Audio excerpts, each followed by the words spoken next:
President Margell, if you can hear us, you may start the meeting. Thank you very much. And can you hear me? Yes, we can. Thank you.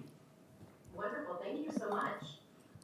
It is 5:01, and we're calling this special meeting of the Kent School Board to order, which is held in public to comply with the Open Public Meetings Act. The purpose of this special meeting is a policy work session. At this time, the board will take a roll call for attendance.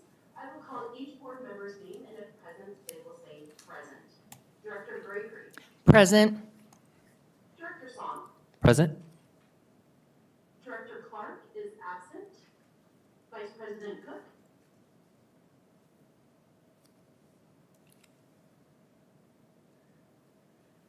Vice President Cook is also absent, and I am present.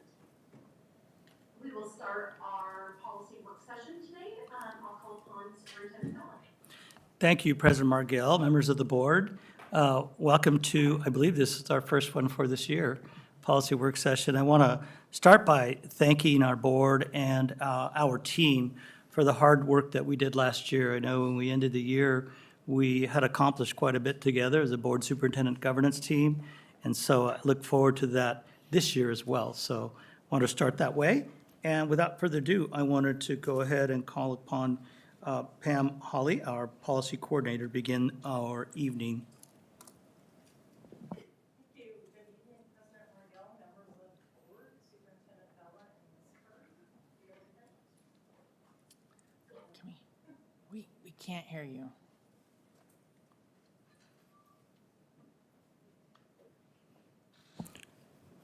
President Margell will just doing some mic adjustments for Ms. Hawley at the podium. Do they just want to take this? Yeah, you just take that one. Can we give her that one? Oh. Never mind. Uh-oh.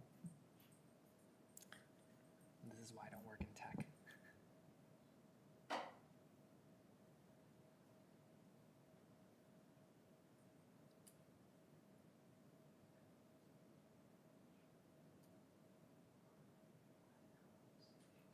Let's try that again.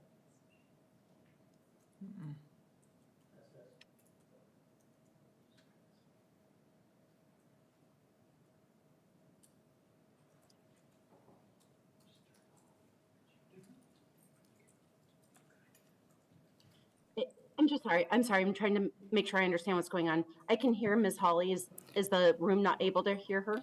Yes, her microphone is currently not, we have a backup for her, so should be resolved here shortly. How about now? Perfect, Sounds thank like you. you can probably hear me. Great. So again, good evening, President Margell, members of the board, Superintendent Bella, and Ms. Curry. Whoops. I don't know what just happened there. All right, let me in finally. Thanks.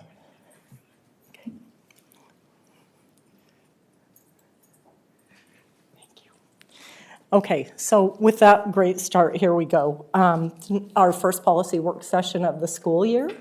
I want to remind the board that our policy, Kent's Policy 1310, Policy Review, Adoption, Manuals, and Administrative Procedures, talks about legislation of new policies, and the periodic review of existing policies are the primary functions of the board.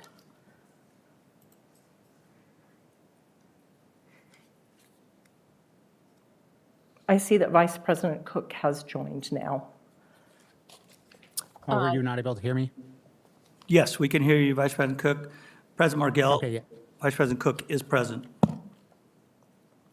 I want to talk about WASDA model policy. They have two things here. There's an RCW and a WAC that talks about WASDA and how it is involved in the making of policies.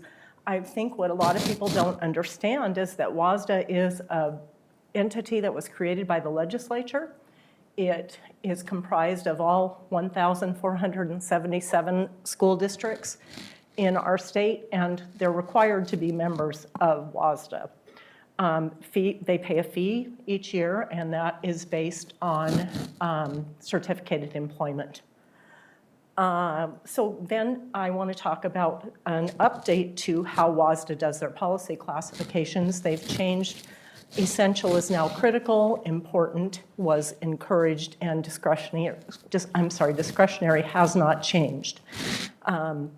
These changes have been made to make it a little easier for board members to look at policy and decide which should be the most important to tackle to begin with. We had already made a commitment to start updating all of our essential policies, which we've done a great job on. But those are now called critical, and again, it's just for the board's information to know which policies are the most important to take a look at. Critical is required by law or federal mandate, and that's why we want to go with those first. Our first policy tonight is policy 1750, which is retired member of the board. This is a policy that WASDA does not have. We initially wrote this policy in 1993, and I wanted to note some changes that Vice President Cook has suggested on this policy. Let me pull it up here.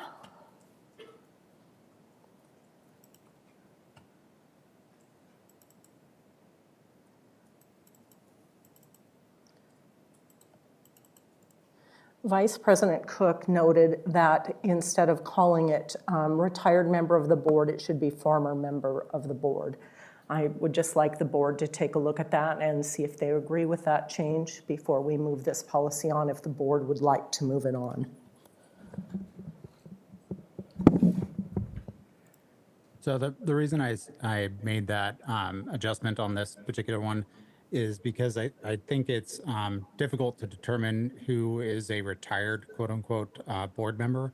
And I think we might, inadvertently not include people based on their, I don't know, either resigning from the board or something along those lines. And I think we should open it up to any board member that has been in a board member in the past, just so that we're being equitable with all former board members. Can we get a little bit of clarification about what the intent of this was? It was done in 1993, and I am guessing it was just to thank board members for their service. Okay, so is there, I think about in most work situations, there's a definition of what retired means. And I would assume that there is a definition here. So would I hear Vice President Cook asking for us to change the policy if there is a definition of retired? Do we have that definition? I don't think we have a definition of a retired board member because, to be honest, when would you retire? If you continue to be elected, that would just keep on. There's no actual retirement date. Unless somebody states specifically that they are retiring, it doesn't seem to me that we have anything that would define what a retired board member would be. Right. Okay. And we don't have anything where it's like you don't have to serve out an entire term. So if somebody was on it for a certain amount of time, like that wasn't the intent of this, or we haven't been following that policy or anything.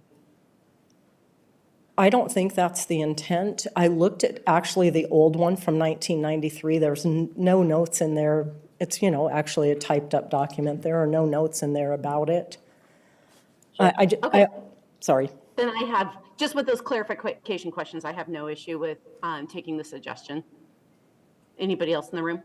Yeah, same here. I like the idea of former, just because I think the other purpose of this was the lifetime South Puget Sound League Pass.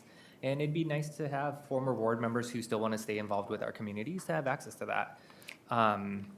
So yeah, I'm on board with changing the language to former. I do want to note that it's changed now to the North Puget Sound League. Oh. We are no longer in the South Puget Sound League. And changing it to North Puget Sound League.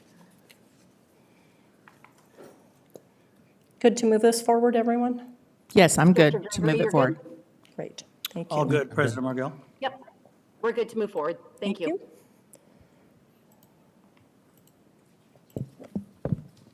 And just Next. for clarification for the board, policy work sessions are just for that, work sessions. There are times the board could move to table, look for more information, have me come back and my team come back with doing more research. That would be then if it was a first, second, or third reading, not determining to send it to for final approval. That's where the board would take action. So I just wanted to clarify as we're getting started for this year. So one thing I would mention is, I don't know if this is something the board wants to entertain, but do we want to include board members that have either been removed from office by a judge or have been removed from office via recall? If we want to call that out as saying that we don't include those people so that there isn't that possibility of them getting this sort of thing from the district after they've been removed from office for illegal acts or something crazy like that. I mean, I don't think it's ever happened here, so I doubt that's ever going to be an issue, but. I kind of had a similar thought, like maybe just some like higher level wording that's open enough for there to be certain exemptions. I'm just thinking, like, if we were ever to face a situation in the district where something very egregious happened and the board or the community decided that this person was harmful to the district, giving them a lifetime pass to then come back onto premises might be ill-advised. But again, I'm not sure what that wording would look like. Might sound like something more in the procedure that follows with it, and that could be updated as necessary. I don't think we fine with that. currently have a procedure for this one. We can certainly add something in or do a separate procedure. It's so short that it. Should we include the language of with superintendent and board approval? Yeah, maybe that would do it. I was just going to suggest that. Yeah, that sounds good to me. Yeah, it's awarded by the board to that person. So every year we would need to, just to clarify, what you're suggesting is having the board have a line item every year to choose to do it or not to do it for every person that's ever been on the board before? I guess my thought was if a former board member wanted to get access to it, they could formally request it, and then it would be brought to the board's discretion to approve permitting that pass. My only concern with that is like if, like for some reason we ended up with a board that wanted to just not include someone for, other reasons than there was an actual problem, right? Like if for whatever reason they didn't like that board member for some reason. To me, I wouldn't want us to be making that kind of decision. I would rather that it's something that's a little bit more static, saying that, that if you are either recalled or if you are removed from office by the courts, then those, I think, are the only reasons that I can see for why we would ever deny someone. Maybe anyone else might have another opinion on that. How about wording that talks about leaving in good standing? Ah, That would work. That would work. We might want to make sure that we specify what good standing means. Yeah, and I would hope future boards, decades and generations moving forward, would make decisions not based off of personal biases, but what's in the best interest. But yeah, I mean, even if somebody did leave on good terms, I mean, if they decide to do something horrible in the community, again, these are all hypothetical. And so how do we leave the language in the policy open enough that it gives the generation of board directors that are governing to have that flexibility without creating a policy that's too limiting and restricting? With some wordsmithing, would you like it brought back for a second reading, or can it go for approval with intended language? I'm I think okay we with could the intended go language. go for approval with intended language, and then if we need to change it at that point, we still can, correct? Sure. Okay, great. Okay, our next policy is 2320, student travel, field trips, and excursions. This is our second reading.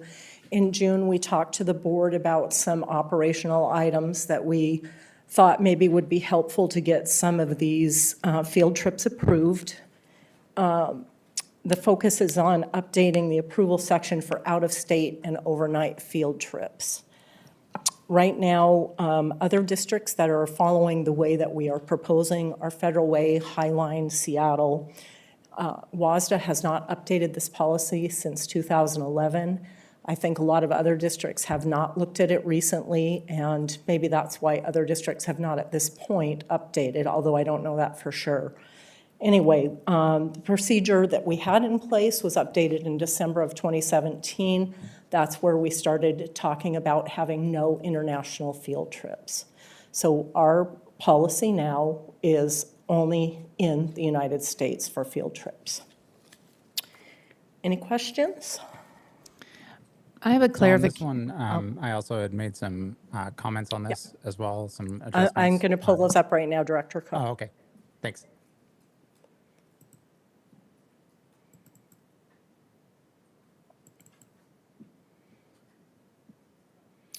So Vice President Cook's changes that he would like to see made are on the screen. You can see what he felt should be changed.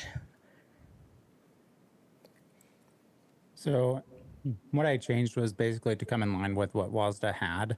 And I guess my concern is I don't know why we're adjusting it as the numbers haven't really changed.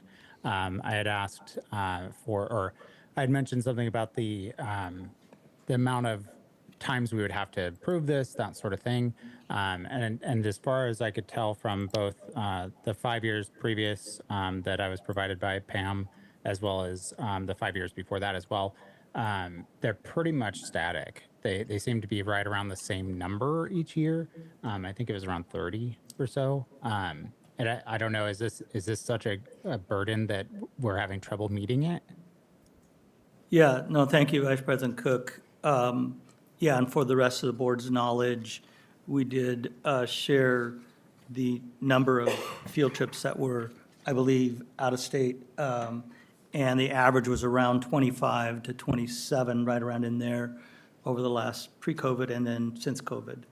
Obviously, COVID was, we only had 3 to 5, obviously, but that is the first. And I do have Mr. Brian Smith here today that can kind of share with the board kind of the history and how we came to this point. And, but without further ado, I'm going to bring Mr. Smith up. Thank you, Superintendent Bella. Vice President Cook and the rest of the board members, as I go through this, honestly, we started looking at this procedure because we are moving to a more digital electronic signing process. And we've used final forms for the previous 2 years with athletics and saw the functionality that it would actually solve a lot of issues for us, for student clearance. And mainly, it's going to be the best aid that our field trip advisors will ever have, in that they can text parents, they can email parents, they can send daily attendance from one activity to another. So the benefit is great when it comes to our student safety. As we went through line by line, again, looking at how we can streamline this, a few things you probably don't know is that all that paperwork goes through my office and namely through Amy Erickson. When we have an out-of-state field trip, it is quite a timely process and quite a rush. And so it involves 6 different signatures from an ASB bookkeeper, someone in finance, principals. I lost the term, but it used to be called Edleys and Edsels, sorry about that. And then I think Assistant Superintendent Dr. Behringer has to sign that. And then it comes to you. That also takes Amy to write up an abstract for you, remove all the names and details so that when it's put public, people can't see that. So, it's not just your time in that, which I respect, obviously, but it's also the people that are on my team putting this together, getting it ready for you.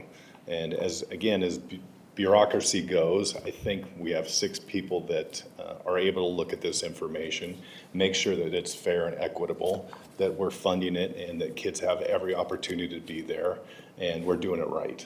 That's kind of our gut feeling when we make these changes. Can I get some clarification on this? The screen on the right, whose version is what? The screen on the right is our proposed change. The screen on the left is Vice President Cook's updates to our proposed change. Okay, so on the one on the right, why are we specifically calling out Coeur d'Alene, Idaho, and Portland instead of just saying out of state? It seems a little redundant. We're actually including them as part of the state of Washington in that they're not going to be considered out of state. We send, kids to Pullman and Clarkston, and yet, Portland's 2.5 hours away, and we have to go through that whole process of out of state. The distance doesn't make sense. Coeur d'Alene's very common where they might even stay in Spokane, but yet do a play or do a concert in Coeur d'Alene, and so then we have to do this whole another step for, which technically should be an in-state. Okay, and then how does this look liability-wise? That's a good question. In our conversations with other districts and other people that manage field trips, really from state to state, we wouldn't have any issues. Our coverage covers our kids from Florida to Seattle. Okay, yeah, I guess Could you repeat that? oh, President Margell, which part? The answer to Director Song's question, you said, in talking with other districts, I just wanted to make sure I fully understood what that is. Well, when we make changes like this, we're looking for some comparisons, and so we knew that Federal Way has similar language of what we were looking for. And so with that being said, we also know that our insurance and our coverage on any of our kids' travel, as long as it's in board language, is going to be covered. I want to point out that the board is still notified every time that these field trips take place. It's not that the board doesn't know about it. yeah, It's just and the I asked approvals changed. because I hate red tape, and I would love to have more opportunities where we could streamline these processes to happen a little bit more fluidly so that your teams can do the things that you guys need to for the students. Yeah. I guess in comparison, how many other, neighboring states have similar policies when it comes to this? I think as we look towards what's happening just nationwide in terms of safety, is this the right time to do it? I think it's a great question. I would only be able to estimate that knowing Washington laws from ASB to all of our guidelines at the state level, generally speaking, Washington is one of the most strict and has thought of every angle, if you will, when it comes to these type of things. Having a few relatives that teach and work in other states, it's kind of the wild, wild west compared to what we're dealing with. Yeah, if I may, Director Saul, thank you for that question. From a liability standpoint, I think the critical pieces to that are the processes that we have in place right now that assures there's proper chaperones. For example, that we have transportation that is Kent School District transportation or contracted out. So all of those pieces come with the liability coverage we need. I think the only difference that you would have is if it's out of state, they may have other laws that govern. Our liability would still be there, but there may be some other laws. Just for the board's knowledge, the board would still be approving those that are out of state with the exception of those that we mentioned because of the proximity. So I just wanted to point that out. But from a liability standpoint, it's really more important the work that happens prior to even coming to the board. That is important from a liability standpoint. Last question. Yeah, the other piece to that, if I may, is that there are times that field trips to these places come up because they had an invitation for a robotics section or session. A team dropped out. A team may have made the playoffs or a dance final or something like that. That the time frame often is compressed. That's the challenge in some of these times, and or others, things that may come up. I mean, I'll give you those examples, and there's some things, there are also some band concerts we always attend, for example, that we want to always attend versus, like you said, Director Song, the red tape piece that might be keeping our students from these kinds of activities, so. Okay. But I'm Can sorry, I have go my ahead. last question? And I'm sorry for the rest of the board. I'm reading the 30 miles. I understand now the Coeur d'Alene and Portland exceptions of why that's being included. But Portland isn't 30 minutes outside of the state border, so why are we still including it? Is it because Portland is so big that there's potential you guys would go beyond that 30? Or is the 30 like literally the hard stop? So that if we didn't have Portland on there, that would limit you guys to half of Portland. That's a great question. I think, again, we look at the 27 on average request each year, and knowing that, we have 4 or 5 track teams that go down to Portland each year or for different events, and wrestling and a basketball team. And so, again, it just is that, why are we making them do all this extra work for really not driving that much further down the road than a Vancouver? Yeah, because like if we have this language and we approve it as is, say in a year or two you guys go to another city, like does that mean we have to revisit this policy? How do we write the language in here so we don't have to revisit this policy multiple times as the landscape of sports and extracurriculars continuously evolve? Can I interrupt here? Director Song, I couldn't agree with you more. And I feel like that this is a very operational issue, and I don't understand if our insurance carriers is covering us for all states, and so there's no exclusions there. The risk, whether in-state or out-of-state, really is, that's what we really have is our insurance for that. I'm trying to see why the board should be involved with this at all. It seems an incredibly operational decision. I think that we should be made aware, because I love hearing all the amazing things that our students are doing and what they're participating in, but that feels more of an informational item than a board decided on item. Yeah, because our policy should also be around supporting the policies and procedures that guide these events and activities, not the actual execution of them. So I guess so that defeats my point that I was trying to make of that, again, the redundancy there and the limitations that I'm noticing. Could we possibly take this back and check with our insurance carrier, or check with other districts? Is there really a reason that we have to approve these at all? Other than just the board will be made aware? Sure, we of can. field trips? We can look at those other things and give you the information back and bring it back for a third reading. Director Song, do you feel like that would help you make a decision in how we could write this to go forward? Yeah, I'm for that, but I also know Director Gregory was trying to say something, and I talked over I'm her. so sorry. Thank you for pointing that out. I do want to point out, so I'm a Girl Scout troop leader. They recently changed, so it used to be we could travel with our girls to Washington, Oregon, and Idaho, right? Well, they just added California, and they did that for this reason, because a lot of kids are going where? They're going to Disney. We've got all the money for the cookies. We're going to go to Disney.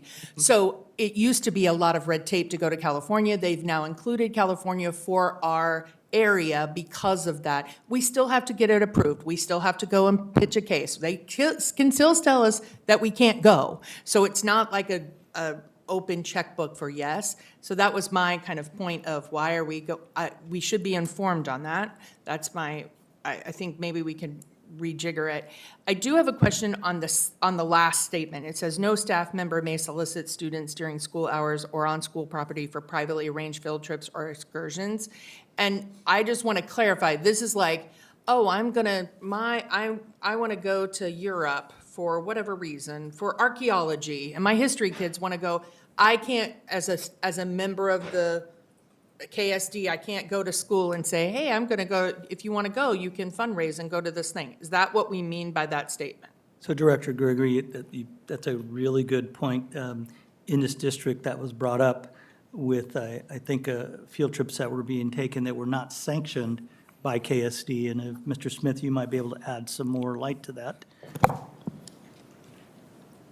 Thank you, Superintendent Vela.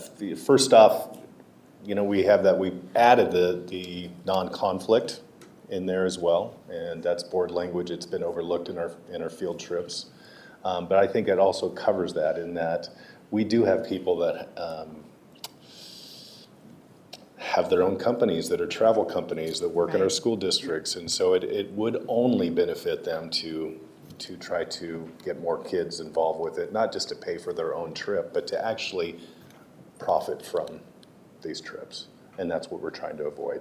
Okay, I just wanted to clarify, that's why that, because if I were to read this as a constituent and look at that and go, well, why does it say that? What do they mean by that? And I just wanted to clarify, that is what we mean by that. We're not allowing that to happen on campuses.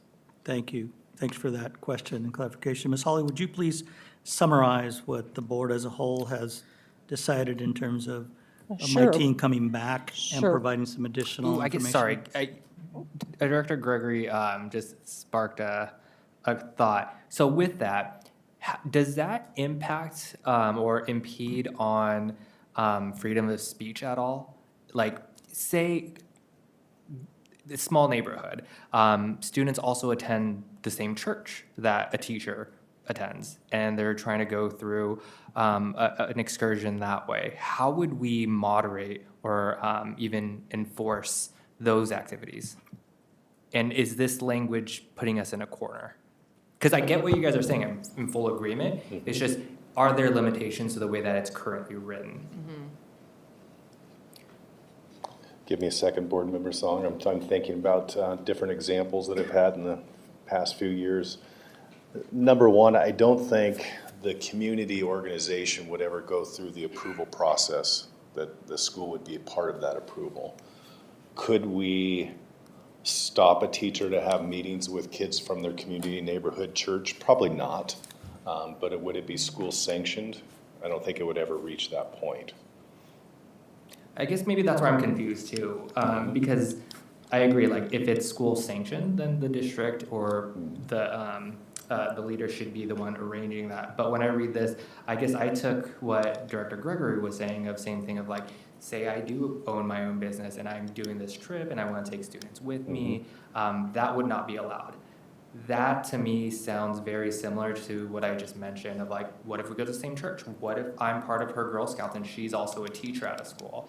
And she's like, we're going on this Girl Scout trip. Do you want to go? How is that different from what this current language is trying to limit? Sure. I think you've named two great community organizations as opposed to someone that actually works for a field trip business and is, again, profiting from that. Having worked with scouts and different organizations in nonprofit world, I'm not doing it to try to make money, and we do run into individuals that do try to make money off of field trips. Yeah, so that piece I don't get when I read this currently as it's written. So maybe something along the lines of like for personal gain or profit, because the way I read it now just says anybody who works for a school can't recruit any students. Well, it says on school hours or on school property. On school property. So they could do it off-site at their church. And I don't think it would impact, I was reading the very last sentence. No staff member may recruit students for privately arranged field trip or excursion without board permission. No, it's been changed. Oh, am I reading It's the no wrong version? staff, you're looking at the other one. No staff member may solicit students during school hours or on school property for privately arranged. Oh, trips. sorry, I guess I'm reading No, the that's fine. pre-revised That version. helps us there. Where Yeah. you were looking It at. Never helps us. mind. That's why you're looking at me like I'm crazy. Okay. Yeah, no worries. Never Did- mind then. That solves it. so Yeah. it's spelled out. So, no, thank you, Director Song. So, Ms. Hawley, if you could just summarize to the board what they've asked my team to go back Sure. and then come back for an additional reading, please. We are going to check risk management, our insurance, and surrounding districts, as well as out-of-state to see what they're doing. And we'll check to see what other districts close to us are doing, and we'll get that information to the board. Bring the revised policy back with some of the changes that you mentioned as far as the 30 miles. It'll all be out of anything that's overnight or out of state. Does not have to be approved by the board, but it will be provided to the board as informational item. And then the board can look at that revised language at the third reading and see if that's what they would like and proceed ahead. Does that sound about right? Sounds good to me. Sounds good. Great. That sounds good to me. We're good to move forward. Thank you, Ms. Hall. Thank you.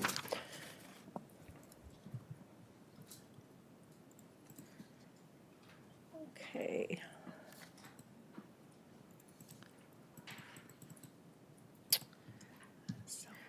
Now we're going to talk about cell phone policies, or actually we're calling it personal electronic devices for our students.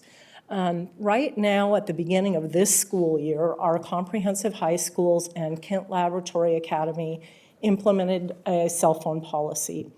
And that policy states that the kids can have their devices out during passing time and lunch, before and after school, but the devices must be put away during instructional time. State Superintendent Reichdahl challenged school districts to come up with policies to limit cell phone use by the start of this school year. So we're a little bit behind the ball, but I think most districts are a little bit behind the ball on this one. If you notice on this PowerPoint slide, Oregon's legislature tried to implement a policy like this, actual legislation, which Washington State did as well, and it failed in Oregon, and their governor issued an executive order that required them to adopt a policy for banning cell phone use by October 31st, and it will be implemented January 1st. So she took a hard line on that. Let me get to the next slide so you can see what state by state the way things are looking.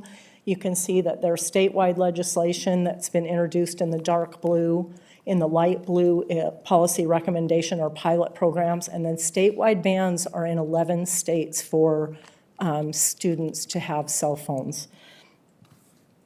This is what ours looks like at our different schools. I love Canyon Ridge, from bell to bell, no cell. You can see iGrad, they have their own policy as well as TOP. But what would happen by us adopting a district-wide policy is there would be continuity, and that helps for enforcement. So we're looking to have this policy. We'll craft something for the board to look at.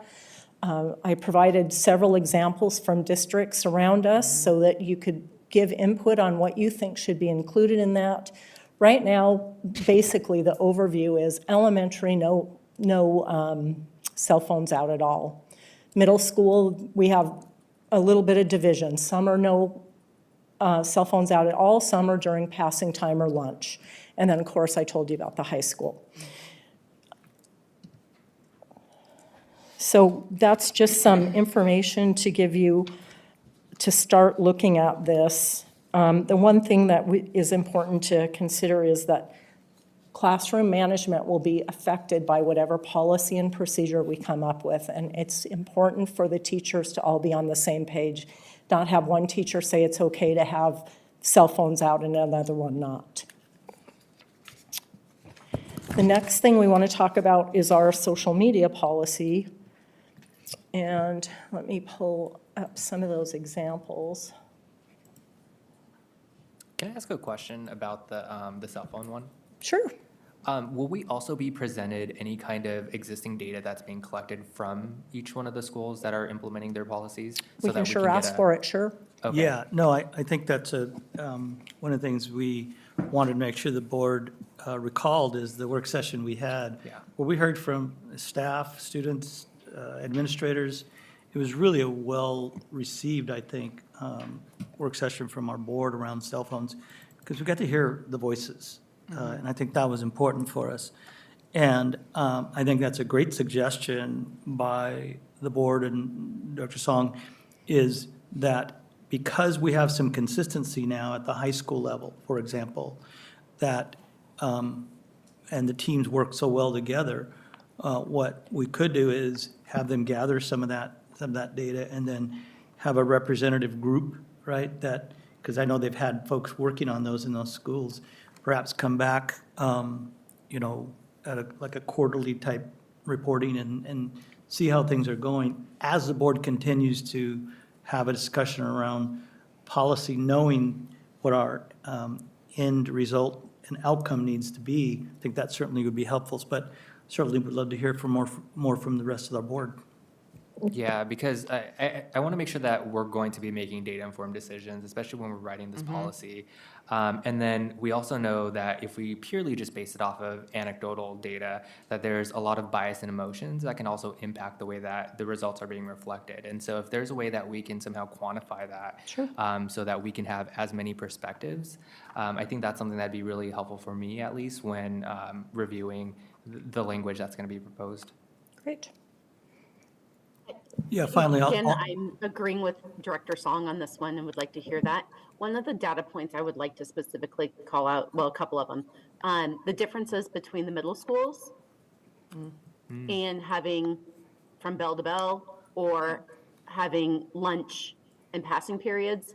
And then also I'd be interested in hearing data, if we can gather it, about the difference of a locked box versus just a box to put your phones in.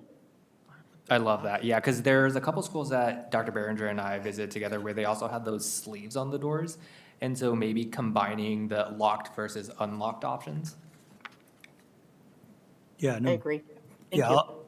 all those great suggestions, and I just was flipping back to the House bill's intent, and just to, improving student outcomes by restricting mobile device use by public school students. And I think that's really our goal, staying safe, of course, but making sure we're improving student outcomes. Superintendent Reichdahl also mentioned it's a student health, mental health initiative too. So it has a lot to do with that. Back to the social media policy, we currently in KSD only address social media through our procedure in 2022. And that talks about threatening or abusive messages through any district platform. We want to take a look at crafting a social media policy. Right now, the district, on our social media pages, we do not remove comments that differ in viewpoint from others. We remove comments that are obscene or defame someone, but we don't remove just because they disagree with something the district's done. I don't know if you had a chance to look at the different policies around on social media, but the Lake Washington one is pretty strict. It also talks about electronic communications, which we'll be discussing in a few minutes. So if you had any ideas on things you want to include in a social media policy, if you could put those together, that we can start working on that policy as well. Any questions on that before we move on? Or anything else the board would find helpful to have in terms of social media impacts, policies that are out there, just making sure Is that. this talking about, because what you have pulled up here is talking specifically about board members? Is that what we're talking about, or is this going to be something we're discussing for the district as a whole? This one specifically from Lake Washington talks about board members. Yeah, but what are we talking about? Are we talking about board member policy, or are we talking about policy for others? I think it would include everyone. We would have a separate for board members. Because the problem that I have with us trying to, like, I don't know, hamstring board members in some way, or trying to rein them in some way, what have we ever seen anyone be able to actually enforce this in any case? Because it seems impossible. There's no way that we would have the authority to impose any sort of restriction on any board member, as they are an elected official of their community and not beholden to any of us. Yeah, I don't believe it's about restricting. It's really about social media and the impacts of social media, in addition to some of the needs that we have. And so. But the wording says things like shall, which is also what it says. I don't know if we're going to be moving on directly from this into the board member use of electronic communications. I can pull it up just a second here. I mean, we'll be getting to that in a few moments, so if you can Okay. wait for just a bit, we can can wait. That's definitely fine, get yeah. to that. I did have a comment, or I guess a request for information for the social media one. Sure. It would also be helpful to understand, or if we can also bring in the documents with curriculum, because I'm not familiar with all the curriculum that's currently employed within KSD, because there are so many. And the relation with that with social media is my other worry is the limitation of expression of speech for some of our teachers who are in the classroom. So displaying things like rainbow flags. How would we navigate some of those circumstances? Because the way that it's currently written into RCW, I believe, is the district has discretion as long as it's based and rooted within the curriculum. And so what I was unable to locate was we don't have like a specific curriculum on, say, LGBT rights. They're topics, but they're not any district sanctioned curriculum. And so would that also limit or restrict the expression to support marginalized groups in our community? I'll check on that and see how it if there's intersection between those with social media. Thank you. Sure.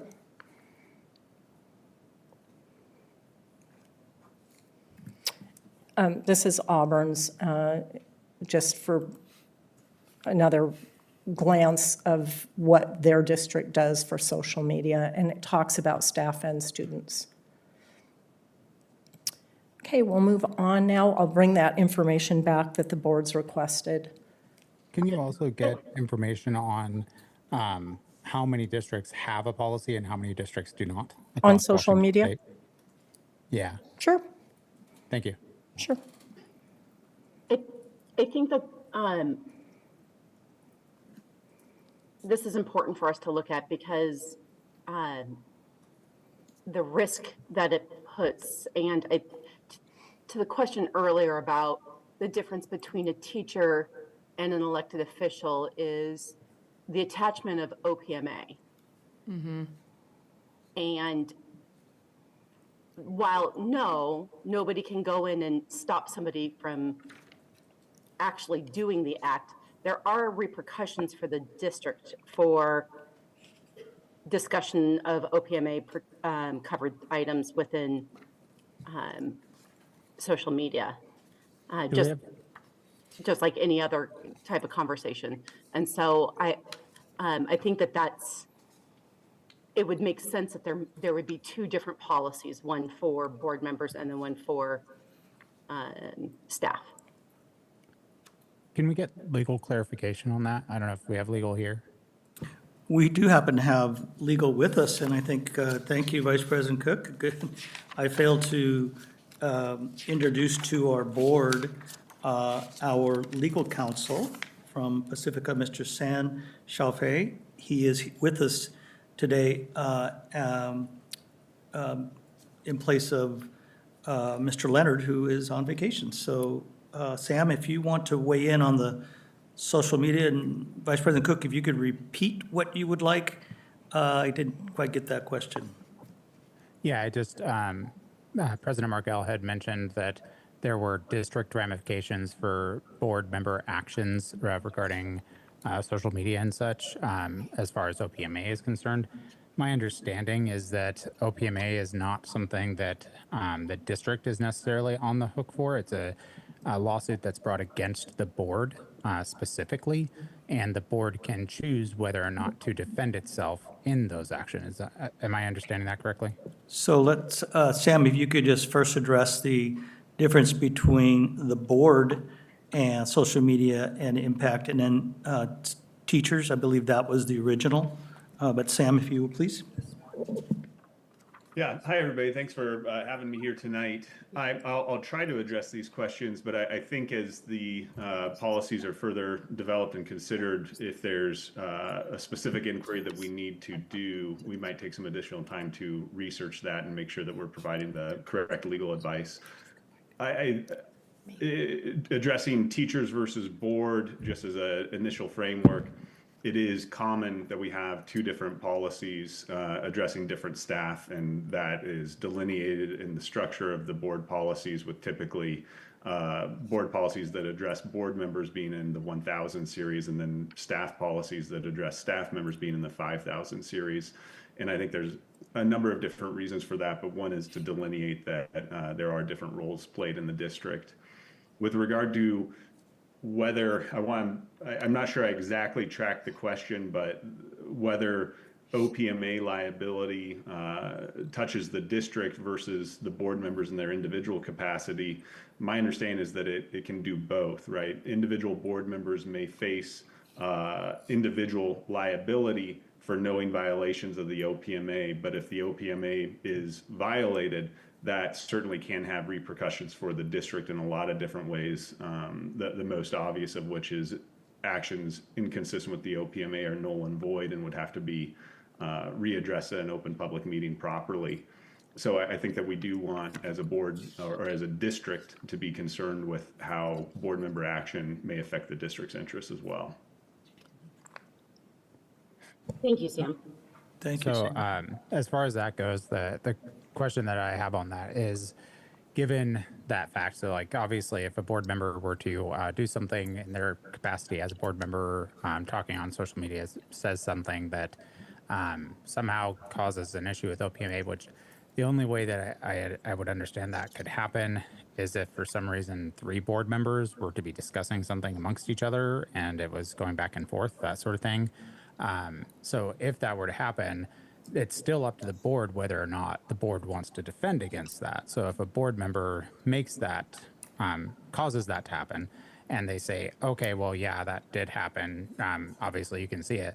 We don't need to defend against it. We'll just, say, we agree. Yes, that happened. So the amount that it could impact the district, I would imagine, would be relatively minuscule, unless the district and the board decided to go and fight it for some reason.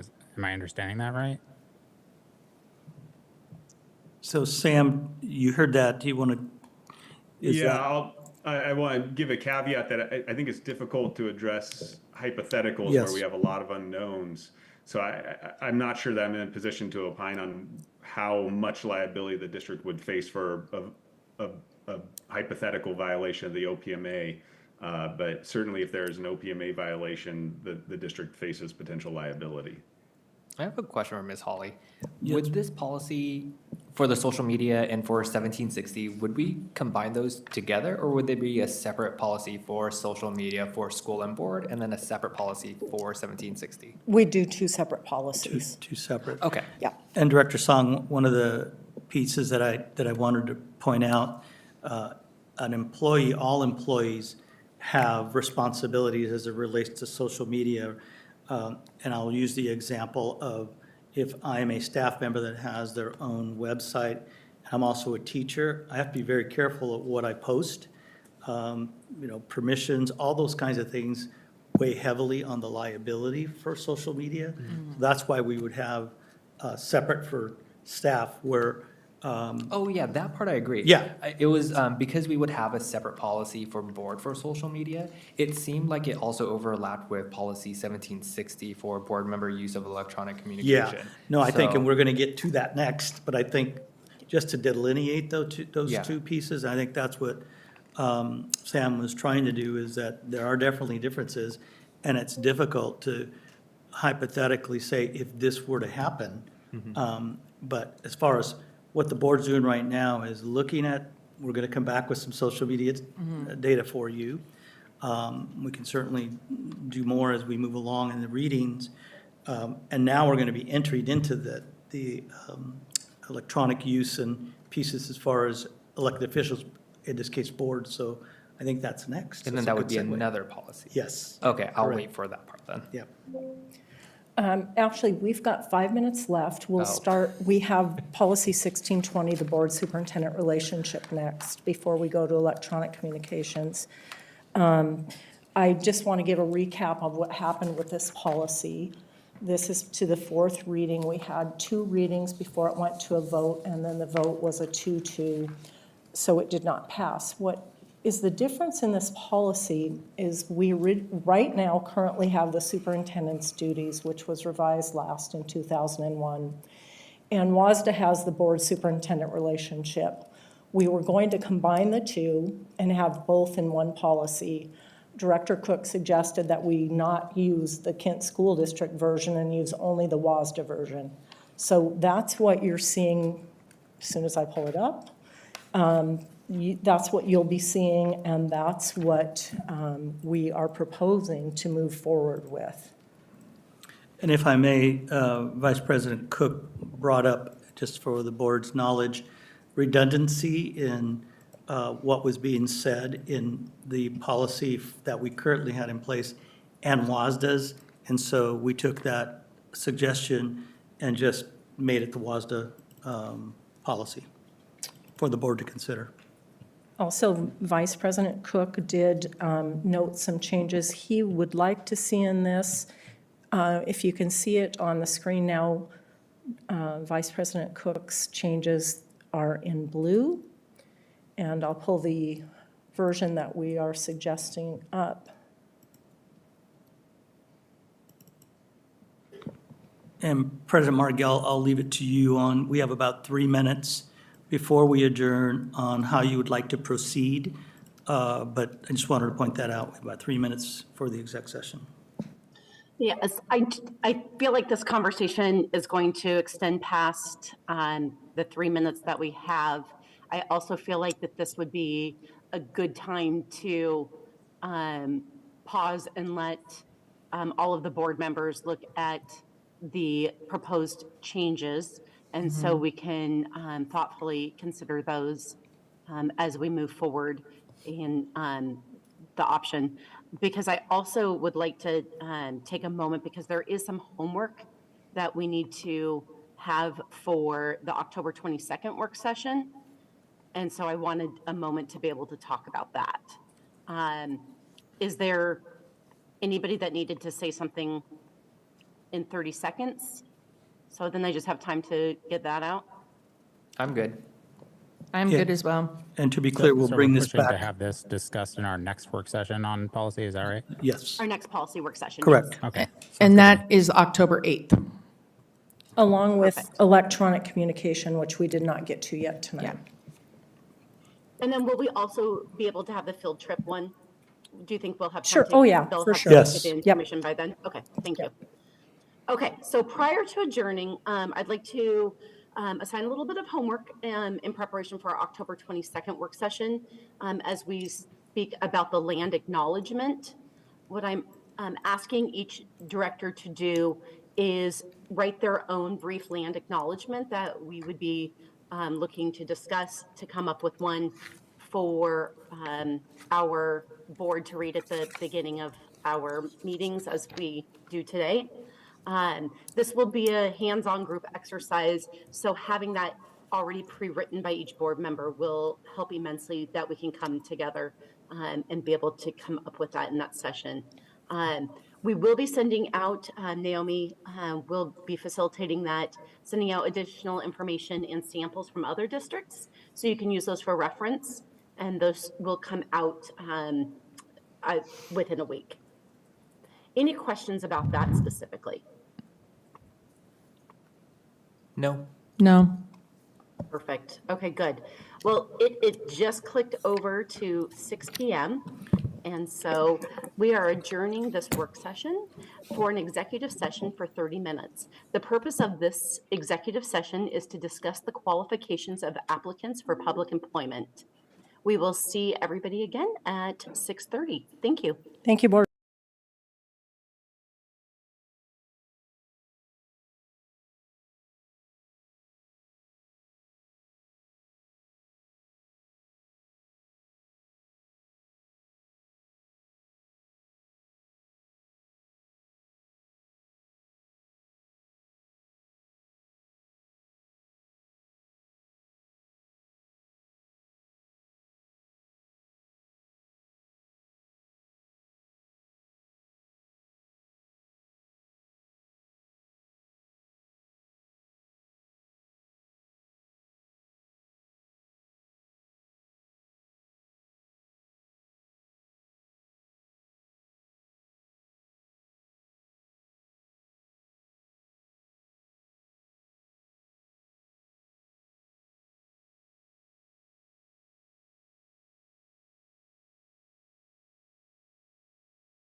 Carrie, are we ready to start?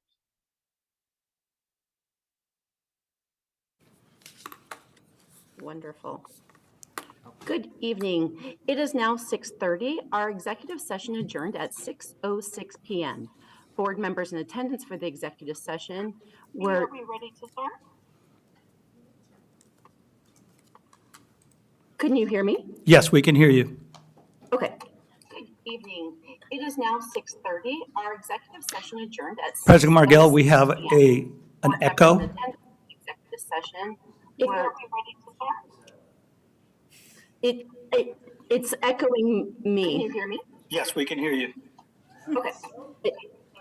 It's now 1 second. echoing me. We have an echo. Yes, we do.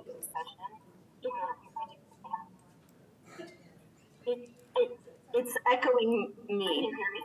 Yes, we can hear you. Okay. It's now 1 second. echoing me. It's a delay.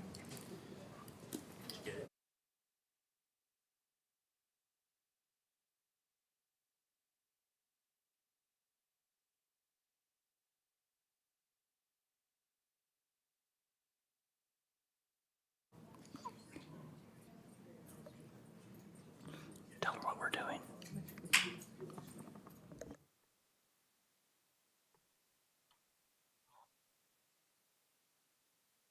President Margell, if you can hear me, we are doing some technical difficulty work. We will get back to you when we're ready. Okay. I will hold tight until you tell me that the audio is working and that we're not looping. Thank you.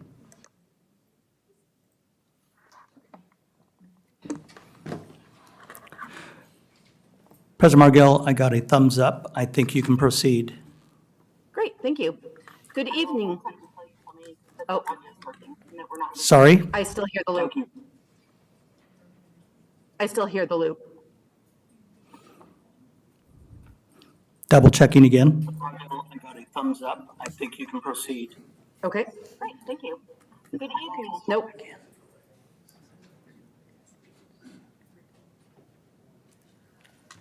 It's still looping. I still hear the loop.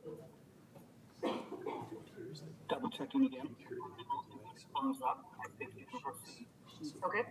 Thank you. Nope. Let me ask her if she's headphones. I'm asking her if she's headphones.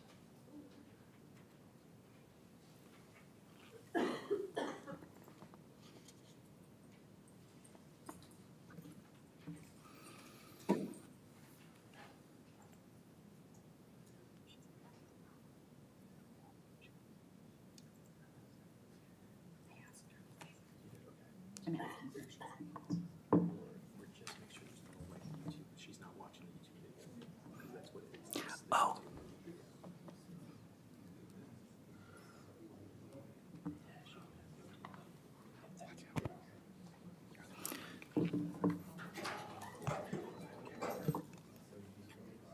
I think she may have had two things all at once. It's, So we're telling her.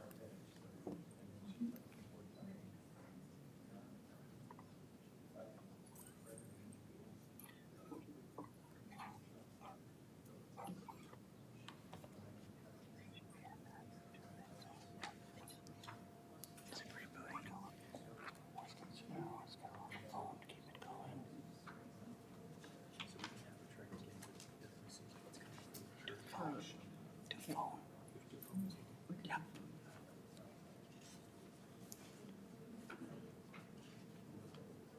let's see if this works then. Oh, are we live right now? It's like right in your face. Sorry. They're just rebooting everything. Just a quick note for those that are either online or in attendance. We are doing a quick reboot, and so we apologize for the delay. We should get back online here shortly. Okay.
President Margell, can you try once again? Yes, I'm not hearing the looping anymore. I feel like we're good to proceed. Thank you. Fantastic. Okay, it is now 6:36 and our executive session adjourned at 6:06 p.m. Board members in attendance for the executive session were Director Song and Director Gregory in person. Director Clark was absent. Director Cook and myself were by video. It again is 6:36 and we are calling our regular meeting to order. At this time, we will take roll call for attendance. I will call each board member's name, and if present, they will indicate their presence by saying present. Director Gregory. Present. Director Song. Present. Director Clark is absent. Vice President Cook. Present. And I am present. And I will lead us in the Pledge of Allegiance. If we could all stand.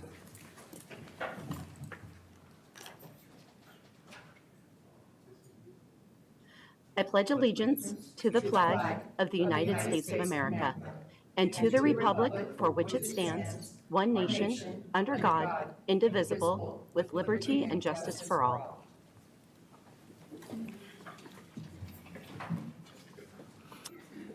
Welcome. This is a meeting of the Kent School District Board, which is held in public to comply with the Open Public Meetings Act. We welcome the public's participation in the board meeting and thank those of you who have come to this meeting and those who are viewing via our live stream. The purpose of a board meeting is for the board to conduct its business in public. During the meeting, the board will listen to but not respond to comments from visitors. Whether made verbally in person, verbally on video, or written, comments are limited to a total of one per person per regular board meeting. One additional comment per person may be submitted for a public hearing topic if there is a public hearing on the agenda. All forms of public comment are subject to Chapter 4256 RCW Public Records Act. The public may comment at regular board meetings in a manner authorized by state law. All comments must adhere to Policy 1420 and Procedure 1420P. If you wish to make a comment to the board, comment forms are available for completion prior to the meeting and must be turned in no later than the beginning of the legislative report. No forms will be accepted once this report has begun. Comments are limited to 3 minutes. Public comments will be heard after the agenda review. Students will be the first to speak on any topic during the student voice portion of the agenda, which takes place immediately following the opening. General public comments from non-students will be heard during preliminary communication from the audience. Any remaining comments, whether from students or non-students, will be heard at specific agenda items and during final communication from the audience. Student comments will be heard first on any topic. Please state your first and last name prior to beginning your testimony. Abuse of public comments personally directed towards the board, staff, or students will not be tolerated. The use of specific names or personally identifiable information of board, staff, or students is not allowed. Board members or KSD staff members may interrupt or terminate an individual statement when not adhering to Procedure 1420P. All comments, whether verbal or written, must adhere to the standards of civility as defined in Policy 1400, Meeting Conduct, Order of Business, and Quorum. If you're seated in an overflow room, there is a brief delay in the live stream audio. We will allow extra time for you to make your way to the boardroom after your name is called. Individuals with items for the board or superintendent must provide the items directly to safety services staff. Approaching the dais during the board meeting is not allowed. Any items turned in will be provided to the superintendent or the board following the meeting. Vice President Cook, will you read our land acknowledgement? Yes. We acknowledge we are gathered upon the ancestral lands of the Muckleshoot Indian tribe, who historically lived throughout the area between the Cascade Mountains and Puget Sound. Thank you very much, Vice President Cook. Our next agenda item 1.07 is our agenda review. Superintendent Bella, are there any changes to the agenda? President Margell, there are no changes to the agenda. Is there a motion? I make a motion to approve the agenda. Second. A motion has been made and seconded. We are now open for discussion. Hearing none, there's a motion on the floor for approving the agenda as written. All those in favor, please raise your right hand and say aye. Aye. Aye. The motion passes 4-0. Our next section is student voice. Superintendent Bella, as board secretary, will you please facilitate this evening's public comments and comment cards on my behalf? Be happy to, President Margell. We have no student comments at this time. We have in-person comments. I have with me 2 at this time. We have no online video comments, and we have no online written comments at this time. The in-person comments, are those from students? They are not. Okay, so we will have those during our section 4.01 during our preliminary comments from the audience. Correct. Thank you. We now move on to section 3.01. And Director Song, would you mind starting us off with our National Hispanic Heritage Month proclamation? Yeah, so today I'll be reading the Kent School District Proclamation, National Hispanic Heritage Month, whereas September 15th through October 15th is celebrated throughout the United States as National Hispanic Heritage Month, providing an opportunity to honor the contributions of Hispanic leaders and students of Kent School District and our community.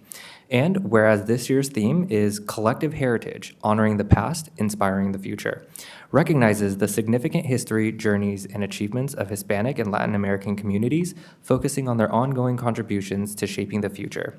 And whereas in Kent School District, the Hispanic community now constitutes 23.9% of district student population, with more than 5,900 students identifying as Hispanic. And whereas the Kent School District is committed to the promise that regardless of where students come from or what they look like, all are afforded equal opportunities to graduate from Kent School District as young adults who are globally competitive learners, prepared to excel in college, careers, and in life. And whereas the Kent School District is dedicated to working together to address the challenges still facing Hispanic students in equity and access as they may prosper in school, in King County, in Washington State, and around the world. Now, therefore be it resolved, the Kent School District Board of Directors recognizes September 15 through October 15, 2025 as National Hispanic Heritage Month, with the intention that Hispanic heritage be recognized, discussed, and celebrated in Kent School District schools and classrooms during that time. Signed this 10th day of September 2025, Secretary to the Board is Ravella, and Kent School District Board of Directors. Thank you so much, Director Song. I appreciate that. Our next recognition is 3.02, our proclamation for September Attendance Awareness Month. Director Gregory, would you mind taking that one? Kent School District Proclamation, September Attendance Awareness Month. Whereas good attendance is essential to student achievement and high school graduation, and we are committed to reducing chronic absenteeism rates with a focus starting as early as pre-kindergarten, and whereas chronic absence, missing 10% or more of school for any reason, including excused and unexcused absences, or just 2 or 3 days a month, is a proven predictor of academic struggle and dropout rate, whereas improving attendance and reducing chronic absence takes commitment, collaboration, and tailored approaches to particular challenges and strengths in each community, and whereas research shows that chronic absence as early as pre-kindergarten and kindergarten is associated with lower third grade reading scores, sixth grade course failure, and an increased dropout rate for ninth graders, whereas chronic absence can be significantly reduced when schools, parents, and communities work together to monitor and promote good attendance and address hurdles that keep children from getting to school. Now therefore be it resolved, the Kent School District Board of Directors proclaims that our schools will stand with the nation in recognizing September as Attendance Awareness Month. We hereby commit to high student achievement and reducing chronic absenteeism to give all children an equitable opportunity to learn, grow, and thrive academically, emotionally, and socially. Signed this 10th day of September 2025. Signed by the Secretary of the Board, Israel Vela, and all of the board directors. Thank you so much, Director Gregory. We now move on to the preliminary comments from our audience. I believe we have 2 general in-person comments. That is correct, President Margell. Our first in-person comment, general, is Steve Basson.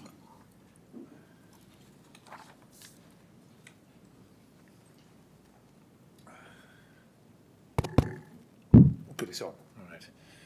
Good evening, board. Mill Creek Middle School is apparently the test school for the new A10 Promethean boards.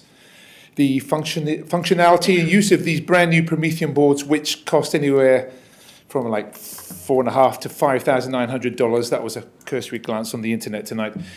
These new A10 boards do not come with any of the Promethean teacher scaffolding applications that the old A6 boards had at Mill Creek, that were functional at Mill Creek.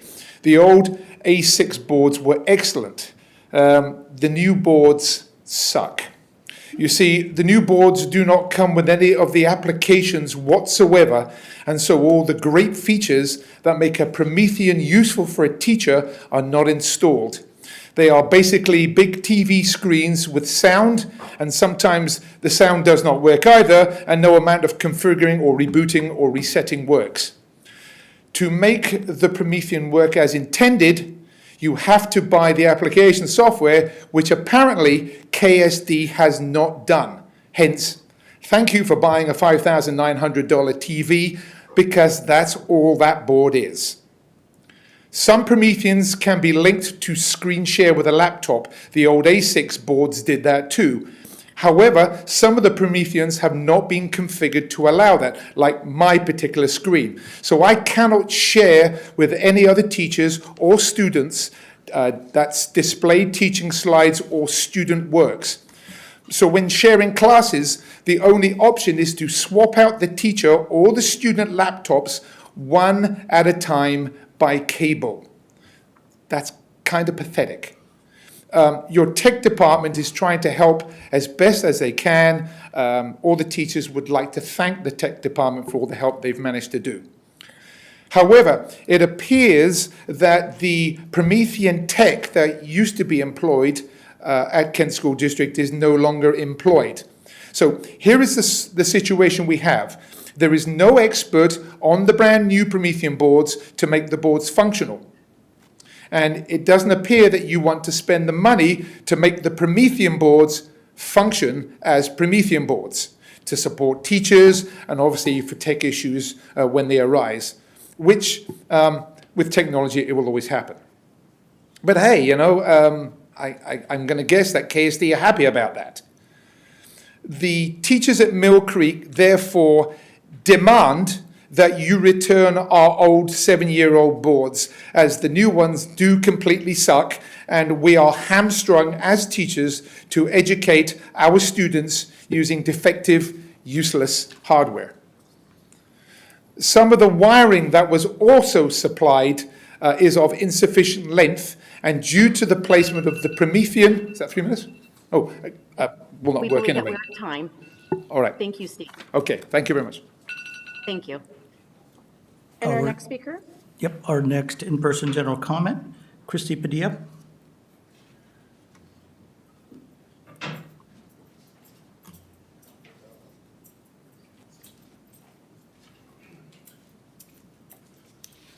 Good evening, Board, Superintendent Vela. I'm coming to you today as a community member and a taxpayer in the Kent School District. At our last board meeting, I had some concerns about some statements that were made when the budget was being presented. One of the statements was about, it came from a board member, about Title III and Title III through Title IX funds not being released to our district. Title III through Title IX funds are not a thing. Title I through Title IV funds were in danger from the federal government from not being released, but Title I and Title IV were released in June, and then Title II and Title III were released in July. There was a direct question made to our CFO about whether or not those funds were released to Washington State, and the answer was no. I have the transcript on my phone if anybody wants to read it, but then the statement was changed. We don't have the money yet in our budget, but the fact of the matter is they have been released. And so to put taxpayers like me in doubt about whether or not we're spending $17 million or $20 million budget, that is not a factual statement, and it's a scare tactic. And as a taxpayer, I didn't appreciate it. Anybody can go on the OSPI website and see that every year our school board approves, since 2020, a budget that is supposedly in debt or in deficit, and every year we come literally millions of dollars below budget. And so I think, especially after the difficulty we had with the last levy being passed, that we at least need to be thoughtful and truthful with our public about the money that we have, and be proud of the fact that you have $60 million in the black. And we really need to look at our budget and make it more student-focused, because the cuts being made right now, we had involuntary transfers today, kindergarten, first grade teachers that are going to teach multiple subjects in middle school that they've never taught before. That's who's going to be preparing our students for high school. We have secondary special ed teachers going to primary school. We have special ed students who are not getting serviced. And so I just appreciate honesty from our board and from our district. Thank you.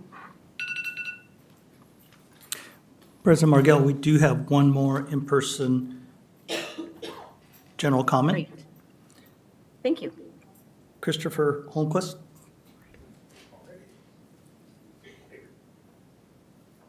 One moment, if you will, I have to call it up on here.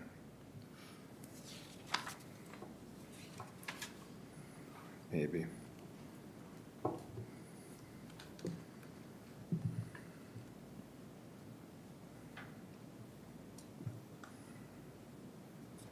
Okay.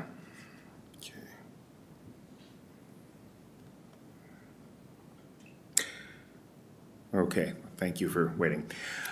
Based on an experience I had today at school, I feel compelled to come back here today after I was here 2 weeks ago talking about camp.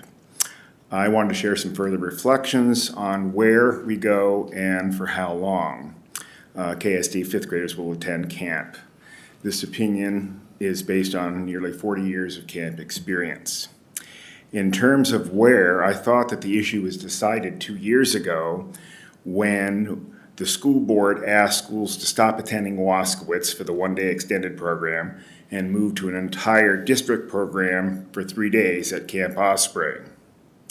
You determined that the Waskowitz program, especially regarding social-emotional learning, did not adequately meet KSD needs, and I agree with you, as do many of my students. After an experience at Waskowitz, one of my students said that she didn't enjoy it because during this dance part that they have in this extended day, she was called out to do a dance move in front of a circle of her peers and was ultimately humiliated because she couldn't do it, or not to their liking. There are other similar anecdotes I could give you, but because of time, I will refrain from doing so. Regarding the multi-day experience, we have our very own Wayne Jensen, a teacher at Ridgewood, as an example. He's a teacher that recently was voted Kent School District Teacher of the Year. The personal and leadership skills that he exhibits in order to achieve such an honor, he credits to his multi-day experience as a sixth grade camper and to the friendships that he developed during that time. He commented to me that the social emotional growth he gained could not have been accomplished in 1 day at any camp.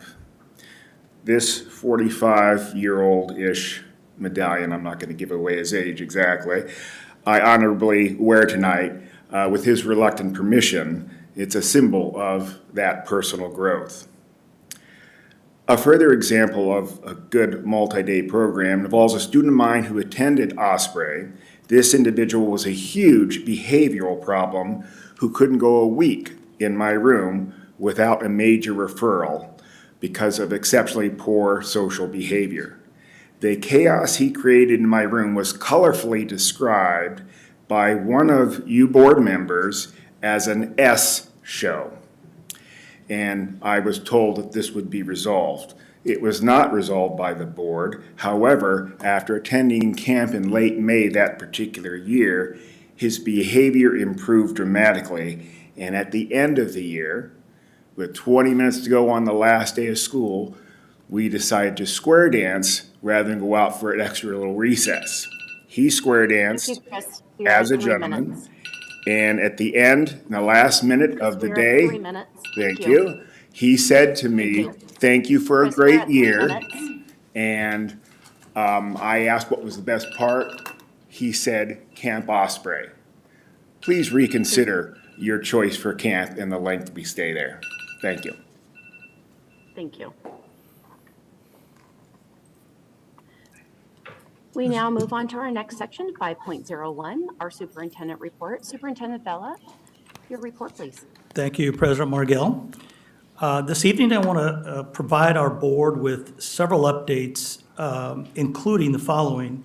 An update on some KSD enrollment trends, some school visits that we are planning for the 25-26 school year, safety messages that I want to remind all of us as we start the new school year, and then finally, some school shout-outs, if I may. First, the Kent School District has seen a 6% decline in enrollment over the last 5 years, which reflects a broader regional downward trend with over 60,000 fewer students across the state since the pandemic. In Kent, the continued decline in enrollment has important implications for staffing, budgeting, and resource planning across our district. During the 25-26 budget development process, it was noted the enrollment projections were prepared prior to the election and the potential impact of recent immigration policies on enrollment that remain uncertain. With the official enrollment count scheduled for October 1st, we are closely monitoring enrollment numbers and will keep you informed about any potential impacts. Thank you to the board members for joining me and Dr. Behringer for school visits during the first week of school. Certainly appreciate it, and I hope we found those exciting, helpful, and also look forward to the following, which I'd like to invite the board to, and that is that my team is currently developing a schedule that will provide a shared opportunity for the entire board to focus on students, their learning, and connect to school and district leaders throughout the year. Visits will be planned thoughtfully and respectfully in coordination with our Camp Principal Association and with consideration of all schedules, including schools, staff, and board. Our joint visits will be helpful to school and administrators and will allow me to personally introduce all board members to our incredible staff who have not had the chance to meet you to date. I also want to, on this note, invite you to an upcoming assembly at Scenic Hill Elementary. The GenCap Construction will be presenting on this a project at an assembly on Wednesday, September 24th at 9:30 a.m., and I'll make sure we get that date and time out to you in case that's an attendance you want to have. Specifically, the assembly will outline what the students and staff can expect during the construction phase of the project. Students will receive a free flashlight donated by GenCap Construction, and GenCap Construction is looking forward to the assembly and seeing the library media project completed. A school safety messaging that I mentioned earlier, I wanted to remind as we return back to school, we think about the increased traffic that's around our buildings, and we want to ensure safe travel for all students. And safe travel and safety of our students is really a shared responsibility. Specifically, in collaboration with Public Health, Seattle-King County, we're sharing important safety reminders to help families and community members travel safe. Some of those reminders are as follows. Slow down in school zones. Speed limits are in place to protect our students and staff. Always buckle up. Ensure all passengers are safely secured before driving. Avoid any distractions. Put phones away or use do not disturb mode while driving. Stop for school buses. It's not only the law, it's essential for student safety.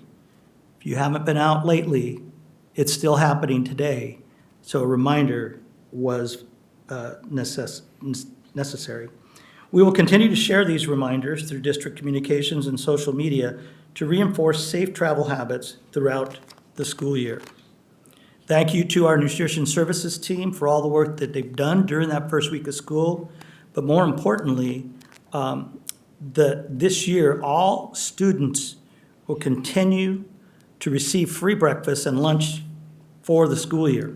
And we ask families to complete the Child Nutrition Eligibility and Education Benefit application. This application is important to us for many reasons. Specifically, it brings additional vital funding to schools, reduces fees for sports, tech, and activities, and supports classroom resources and programs. That application can be found on our website or accessed through our social media site. We're proud to share Kent School District has been awarded a $300,000 reimbursement grant from the Office of Superintendent of Public Instruction to support our ongoing efforts to ensure safe drinking water in our schools.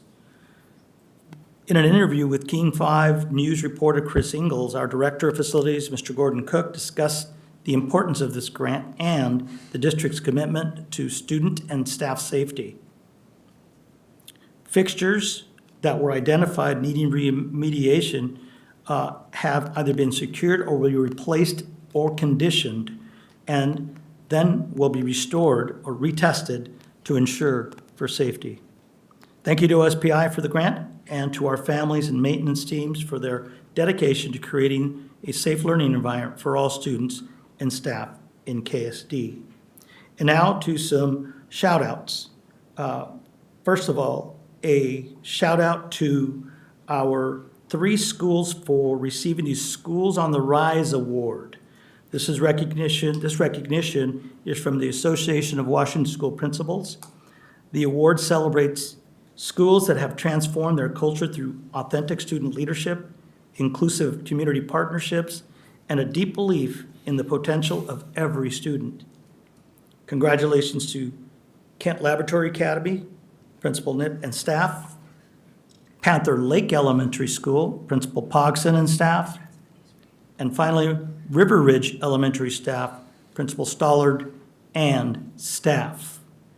That concludes my report. Thank you so much, Superintendent Bella.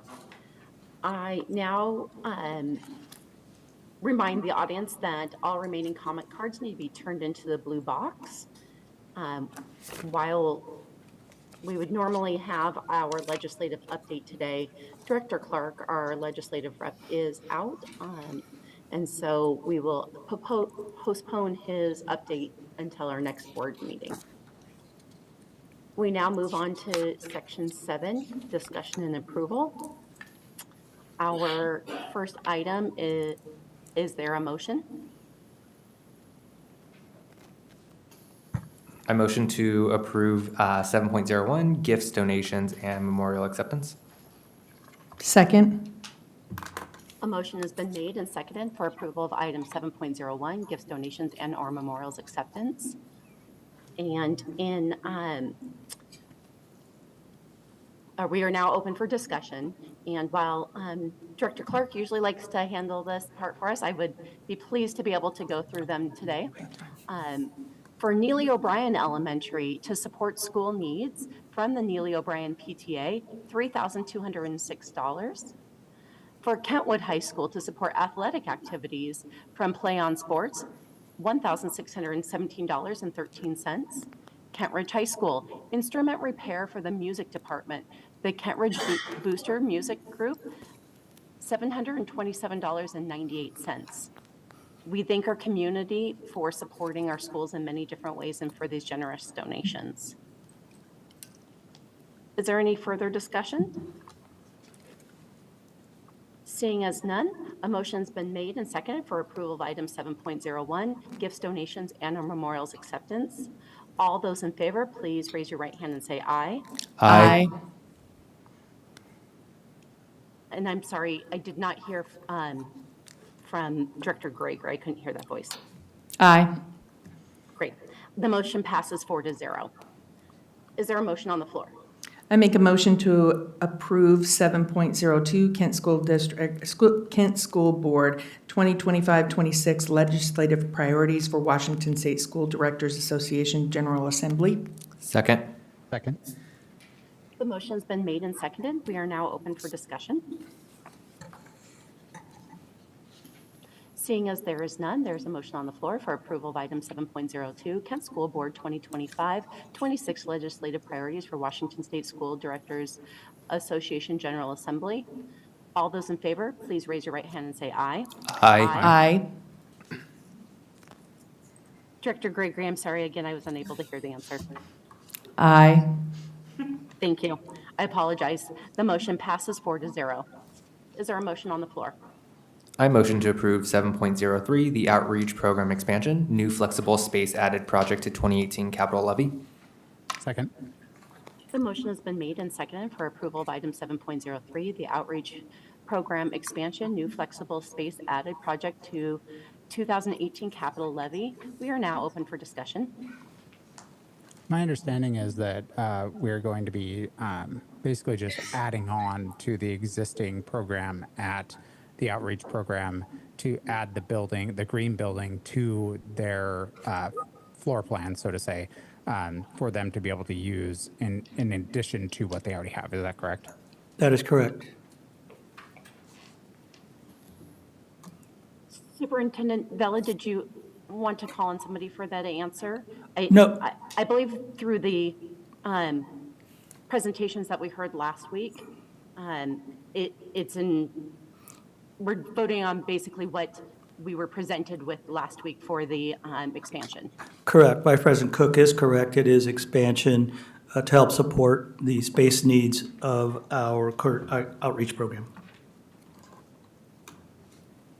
So I remember when we were talking about adding, or I guess moving iGrad over to this green building last year, there was some concern that we wouldn't have enough space, that we had to add portables, that sort of stuff. There isn't any anticipation that we're going to need to do anything in addition to what we're talking about here. So we're not going to add portables. We don't have to do any of that. But the other work that we initially had suggested needed to be done is still going to need to be done, obviously. And that's what we're talking about, because it looks to be about the same relative budget as what we had before. That is correct, Vice President Cook.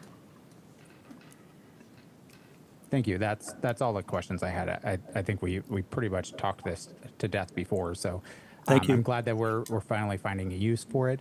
And I think the outreach program is a great use for it, because it's something that the program itself just needs more space. And I think it'll be great for that program. Agreed. Is there any further discussion? Seeing as none, there is a motion and second on the floor for approval of item 7.03, the outreach program expansion, new flexible space added project to 2018 capital levy. All those in favor, please raise your right hand and say aye. Aye. Aye. I heard all 4 votes on that one. Thank you very much. The motion passes 4-0. Is there a motion on the floor? I move to approve item 7.04, the outreach program expansion, new flexible space bid acceptance, and award of contract to DM Pacific LLC. Second. There's a motion made and seconded for approval of item 7.04, the outreach program expansion, new flexible space bid acceptance and award of contract to DM Pacific LLC. We are now open for discussion. Seeing as none, there is a motion on the floor for approval of item 7.04, the outreach program extension, the new flexible space bid acceptance and award of contract to DM Pacific LLC. All those in favor, please raise your right hand and say aye. Aye. Aye. And I'm sorry, Director Gregory, I wasn't able to hear yours. Aye. Thank you. The motion passes 4-0.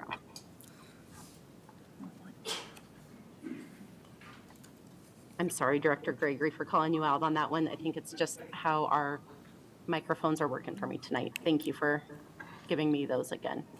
We now move on to 8.0, the consent agenda. Is there a board member who would like to pull any item from the consent agenda? Seeing as there is none, is there a motion on the floor? I motion to approve consent agenda items 8.01 through 8.09. Second. A motion's been made and seconded for approval of consent agenda items 8.01 through 8.09. We are now open for discussion. So I know this isn't part of this particular item or anything else, but I do have a question about fifth grade camp as it's been discussed by multiple people in the meeting here tonight as well as previously. Is this a time that would be good for me to discuss it? I didn't want to add anything because it's really just a basic level of some basic questions of our superintendent just to make sure that we understand what it is that's being offered and that sort of stuff.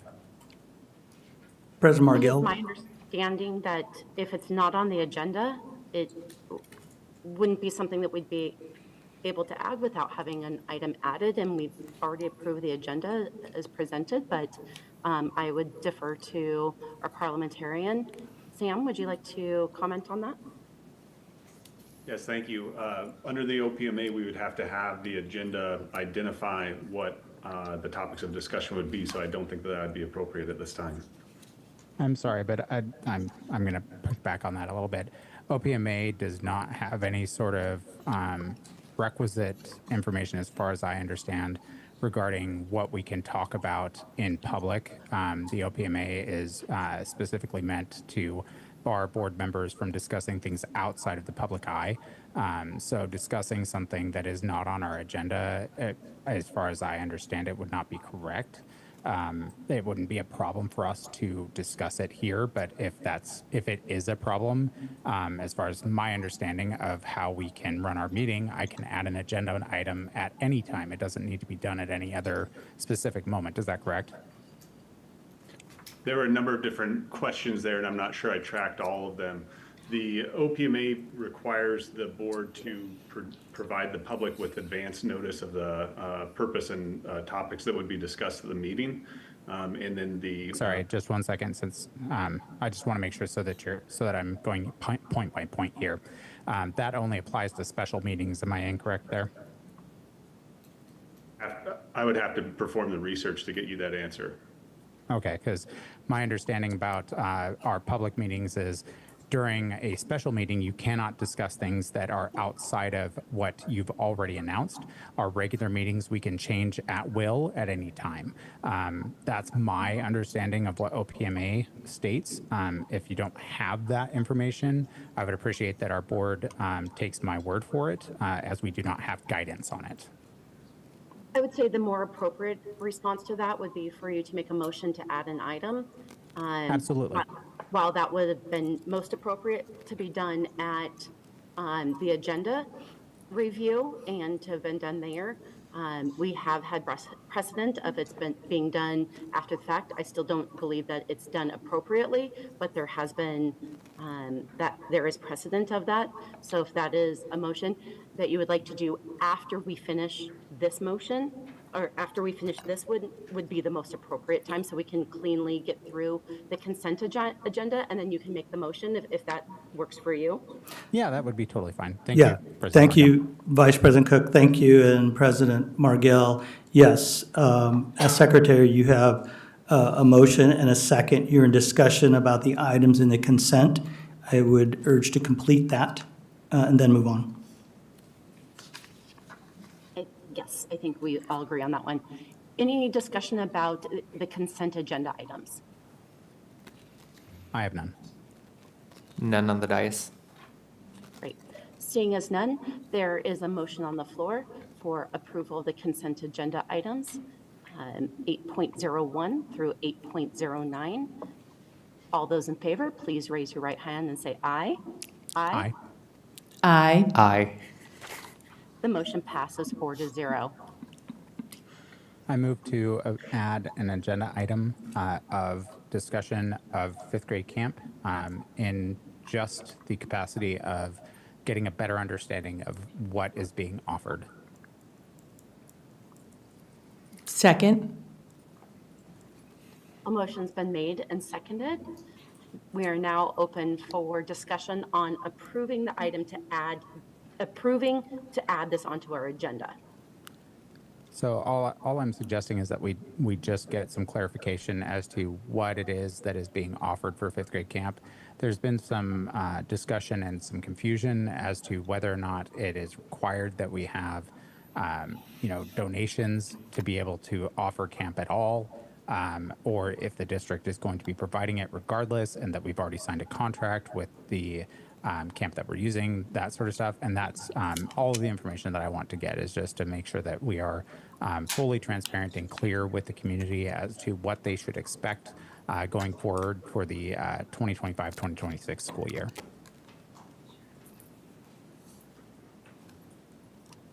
Seeing no further discussion, a motion is on the floor, and sorry, I didn't write down the exact wording, but I'm going to try to paraphrase it as best I can. A motion's on the floor for discussing the current situation for fifth grade camp within Kent School District, around what is being offered now to give our community an understanding of what is being paid for and what is being agreed upon by the district. Is that close enough? That is Clarification. President Margell, clarification is to add the agenda item. Yes, and my apologies. We will go ahead and add this as agenda item. We'll add it as Maybe 9.0 and, I'm sorry, 10. 8.1. We'll add it as 8. Sorry, I take it. 8.1 is correct. 8.10.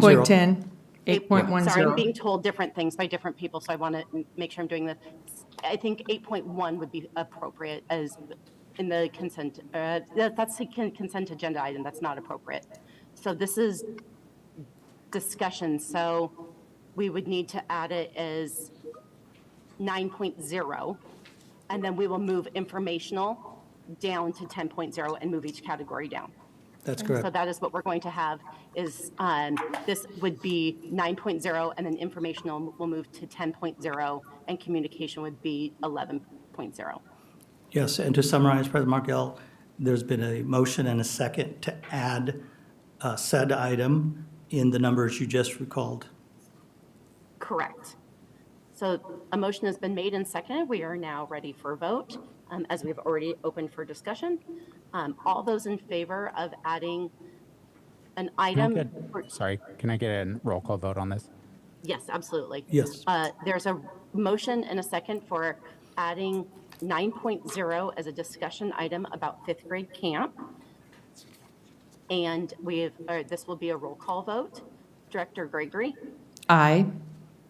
Director Song? Aye. Director Cook? Aye. And I am an aye too. The motion passes 4-0. We are now adding item 9.0 as discussion about fifth grade camp. We now have a motion on the floor, sorry, let me start this again. Is there a motion on the floor for new item 9.0? I make a motion to approve 9.01. Second. Sorry, I think we have to actually state it, don't we? Oh, As sorry. long as I state it, we're fine. Oh, Okay, good. A motion, and I'm going to state this specifically. A motion has been made and seconded for approval of 9.01, discussion of current status of fifth grade camp in KSD. We are now open for discussion. first off, I just want to thank my fellow board directors for approving this. I really think it's important that we're as clear as possible so that there are no questions for our schools going forward. We have 29 elementary schools, and a lot of them probably are questioning what is happening right now. And I just want to make sure that whatever is actually the truth is out there and available to them so that they aren't questioning anymore. The main question that I have is, if there is a commitment from the district that we are going to have fifth grade camp in the first place, and who is paying for it regardless, and then if there is any sort of mandate for some sort of fundraising or not. Now, of course, we want to fundraise. We want to be able to get the money that we can from our community so that we can support this program in perpetuity. But I just want to make sure that everyone knows that if we don't get that, what happens? So I will have first, as I've shared before, our website continues to be updated on latest information. But I will have Dr. Behringer to come up and give you any updates that we have not put in on the website that you're asking about. Dr. Behringer. Thank you. Good evening, President Margell, members of the board, Superintendent Bella, Ms. Curry. Yes, Vice President Cook, I am happy to answer those questions and give an update to you and all those that are listening. And again, our updates for our fifth grade camp can be found on the website, and we'll continue to update the website if anything changes. But to your specific questions, yes, we are doing fifth grade camp this year, all 29 schools. As we've stated before, it is right now we have funded for one extended day of camp. Yes, we have signed a contract with Camp Waskowitz. So that is a yes, that is a done deal. And it is a one-day extended camp experience for the 25-26 school year. We have set aside, as was shared before, and I know that it might have been a little bit confusing in the last board meeting conversation, trying to figure out donations versus, the line item of $338,000 being set aside for camp. We did budget $338,000 for camp. That covers a one extended day of camp. We have that budgeted. To the point of the donation conversation that came into that conversation, which may have convoluted some understanding for people. Because we are in the financial situation that we are in this district, and we know that camp is a priority, and that we wanted to make sure that our students had, at the very least, an extended day of camp. We put in the budget $338,000 to cover one day of camp covered by the school district. Now, that being said, the idea behind donations and asking for support from our community is not only to continue the opportunity for camp year after year moving forward, because we may not have the luxury to fund camp through the building or through the district budget next year, looking at our current financial situation. But if we did donations, we'd have the opportunity to make sure that our kids would continue to be able to go to camp. It's also an opportunity that, even though we have called out that we have $338,000 for camp, it's an opportunity for our community to help support kind of backfilling that piece as well, because it is an additional piece. The state had funded $800,000 for camp, and we picked up $338,000 and put that into our budget, even though we were in a deficit space, to make sure our kids could have at least one day of camp. So moving forward, if we are not able to fund it within the district, we want to make sure that our kids have access. So that's why reaching out and creating an opportunity for donations through our community is something that we feel will allow us to continue the opportunity for camp at a minimum of one day extended moving forward. I hope that answers all your questions. That is fantastic. I do appreciate you providing all of that information. I do have one question, because I was at one of the school's PTA meetings last night, and there was a concern brought up that they would like to have a 3-day camp experience, and they would like to be able to fundraise themselves for augmenting the current district's plan for a single day. Is that something that can be done individually by the school, or is that something that needs to be done district-wide? It's a great question. At this time, considering equity and making sure that all of our students in every single elementary school have access to camp, we are, and have and shared this at the last board meeting, that we are looking at a central donation partnership through our Kent Schools Foundation. And so we're not leaving it up to a school that may have more resources than other schools to provide a 3-day camp for that school, where other schools in our district who may not have the resources are not able to fundraise for their specific school. So it is a district-wide, community-wide fundraising effort for all of our students across the district, regardless of socioeconomic status, so they all have the opportunity for access to camp. Okay, and just for the record, I am totally cognizant of the equity piece of this. The concern that I have is that there are a lot of parents that want to be able to push for their kids to be able to get what they want their kids to have. And what is the number? I know that the total number when we were looking at it last spring was roughly around $800,000 for us to be able to provide a 3-day, 2-night camp to all of our students across the entire district if they were going to Osprey Camp. What is the ask from our community for them to be able to raise money to meet that need, for them to be able to have that same sort of camp experience? And do they have the option to go to a 2-day, 1-night camp instead, and what the cost would be for that? So I'm going to give you some context to another thing that's going on in tandem with this right now is myself and several members of the teaching and learning team, specifically our outdoor education team, and our communications team, are working on creating a survey for all of our elementary school principals, all of our current 5th grade teachers, and then our 5th grade families.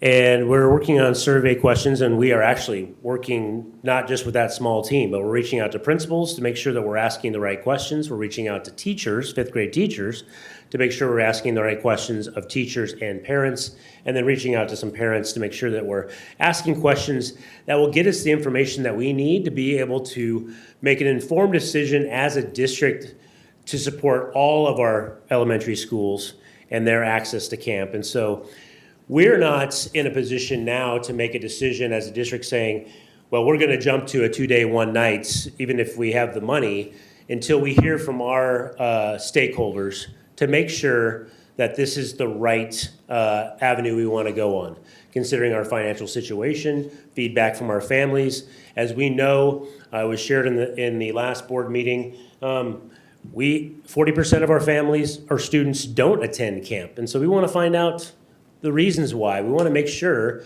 that we're creating an experience that every single student will not have a barrier to not attend camp. And so we don't want to assume that everyone wants to go to a 2-day or a 3-day and a 2-night or a 1-night overnight stay. So we want to take the time. We have the time. Right now we are scheduled in the spring for camp at Camp Waskowitz. I know that has not been publicly shared yet. But I can share that in general terms that we are scheduled in the spring for our schools. I know that the team will be reaching out to our principals in a little bit later in the fall to let them know the exact times and dates, and working around assessment schedules and various schedules that are impacting our elementary schools.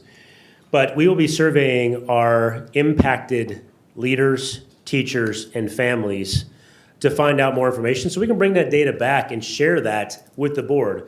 Part of what we committed to the last time we were here, 2 weeks ago, was we would come back and report back to the board around information and next steps and what we're doing and where we're at and all those pieces. And that's something we're committed to do, and we will be doing that. This is part of that information that we want to gather. It'll probably be closer to mid-October when we've gathered all that data. By the time the survey's done, it's out, and we've given people time to respond. We've translated it into the languages of our families in the elementary schools so they can respond accordingly. And then we've tabulated that and bring that back. So right now, I don't want to throw out numbers of what a 2-day or a 3-day would be. I can tell you it's less expensive than Osprey, but it still runs, obviously, many, many hundreds of thousands of dollars. So I'll leave it at that. Okay, so the reason that I ask on this is the particular school, and I'm not going to name names just because I don't want to call them out. They have reserves over $50,000. And so when we're talking hundreds of thousands of dollars, yeah, that's a lot of money, but that doesn't mean that it's not possible. That just means that maybe we need to do a better job of asking our community. And the other thing I wanted to mention on that is when you say that 100% of our students are going to be able to do this, does that include 100% of our students? Is every single special education student going to be able to attend fifth grade camp? And are we going to provide accommodations to every student that needs them to be able to access this kind of camp situation in a way that is best for them? Because if we're not including them, then we are not doing 100%. We are doing 100% minus whatever that number is. And that to me is not inclusive enough. If we're going to base our inclusiveness on religion, we can't disclude our disabled youth. We just can't. And so I need to know that if we say 100%, we mean 100%. Well, I think you've answered your own question, and I'll answer it again for you, or we wouldn't be in education if we didn't believe 100% meant 100%. So again, asking our families, surveying our families, we will do every single thing that is in our power to remove barriers so every single student, regardless of their ability or disability, faith, religion, background, have access to the opportunities that we provide for them. And so, yes, absolutely. It's not just about our families that have different beliefs, cultures, religions, or students that have disabilities, or any other reason that may be a response to why students may not attend an overnight camp. That's part of the reason why we want to survey our families. We want to do the right thing by our families. That's why we want to take the time, we want to translate the surveys, we want to make sure that we are asking our families to try to get as large a response as we possibly can to make sure that we are not doing a quick reactionary response to the 60% of our kids who do attend camp, or the dozen families that have come to the board meeting saying, I demand you give us 3 days of camp and 2 overnight because it's the most life-changing experience in their entire life, and why would you not do this? Well, we wouldn't do that automatically because we have not created a space that is 100% foolproof for all of our families to be able to access and attend and feel safe and comfortable and valued based on what's going on in their lives at that time. We need to know that information. So we're not going to just commit ourselves to something that obviously has not already met 100% of our students' needs and their families' needs. So, and I have a question for Dr. Thank you Behringer for the answer. potentially. I apologize if I came back across as combative or anything like that. It was not meant to be that way. I just want to make sure that we are being as inclusive as we possibly can. We do have a question from Director Song.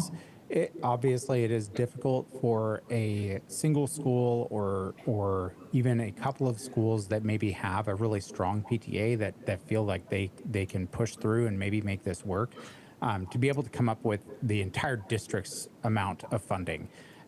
Is there a way that we could maybe say, hey, I know we're not going to commit to be able to just give it to one school, but maybe we can partner schools with PTAs that are pretty strong with PTAs or maybe schools that don't have PTAs, and worked them together to maybe make some changes as far as that goes, so that they could maybe present something to be able to provide fifth grade camp for 2 days or 3 days, and include 2 schools or maybe 3 schools or whatever. And so they fundraise to do that. And maybe it doesn't include the whole district, but it does still provide that equity piece for those schools that wouldn't otherwise be able to do it on their own. And I know this wouldn't be full equity across the entire district, but I do worry that there isn't a possibility for us to raise that kind of money. And so it's just an idea that I was wondering about. So just real quick, I'm not going to respond to hypotheticals, but what I will say is that if there are good ideas out there, or ideas in general, good or bad, I would encourage people to write them down and to share them. They can send them to me. They can send them to Faith Sicily. They can send them to John Rissmiller. Because part of this process is to make sure that we are considering all possible options and doing everything we can to make sure that all of our fifth grade students have access to camp. And so we will be considering that. So if there's something out there, if it's a PTA from a particular school, if it's a parent from a particular school, if they want to send that information to us, as we're sitting down and working through this to make sure that we can meet the needs of all of our students, we'll be looking, everything that we review will be through that lens. And so if we're seeing things that are about a particular school, that the school wants something and it's not, they're not concerned about what the other schools want. We're in this space where this is a district-wide initiative. We are taking this on as a district. It's not an individual school, because we know we have schools that can send their kids to 3 days of camp. They could snap their fingers and they can do it every single year because they have funds and resources. And that's why we're making this a district-wide piece. But again, I'm not going to say no to ideas, so I would encourage people to send me that information so we can consider that and look at that as well. Vice President. Yeah. Vice President, thank you, Dr. Burge. Director Song also has a question. Yeah, it just brought up a thought as you're talking about the equity piece, and also with the number of students who are attending. I want to preface this by saying I love camp, I love these ideas, and we should find ways to be able to sustain this. The other thing that I wanted to just bring forth as part of a consideration is when we do talk about equity, I feel like oftentimes when we're trying to practice from a anti-racist perspective, when we look at equity in practice, we are still performing under the guise of trying to make the minority fit within the majority expectations for what these programs look like. And so for it to be truly equitable, one of the things that you mentioned, and I'm hoping your team can bring forth more of these options as you guys get those surveys and feedbacks.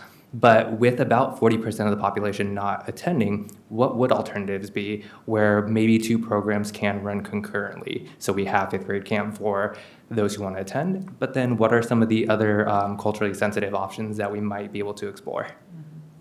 Absolutely. I completely agree. There's already been within the small group a couple different ideas thrown out there that I know that Mr. Holmquist shared this evening about, a 1 day just doesn't, it's not a 3 day. You just can't fit 3 days of the camp experience into 1 day. But there are some potential other options out there. And if they're through the survey, if our families and our teachers and things like that say it's important that they have multiple days, well, do the multiple days have to have a sleepover with them? Is that a deterrent? What if you did 2 extended days that were split up over a 2-month period of time? So kids get to go to camp twice.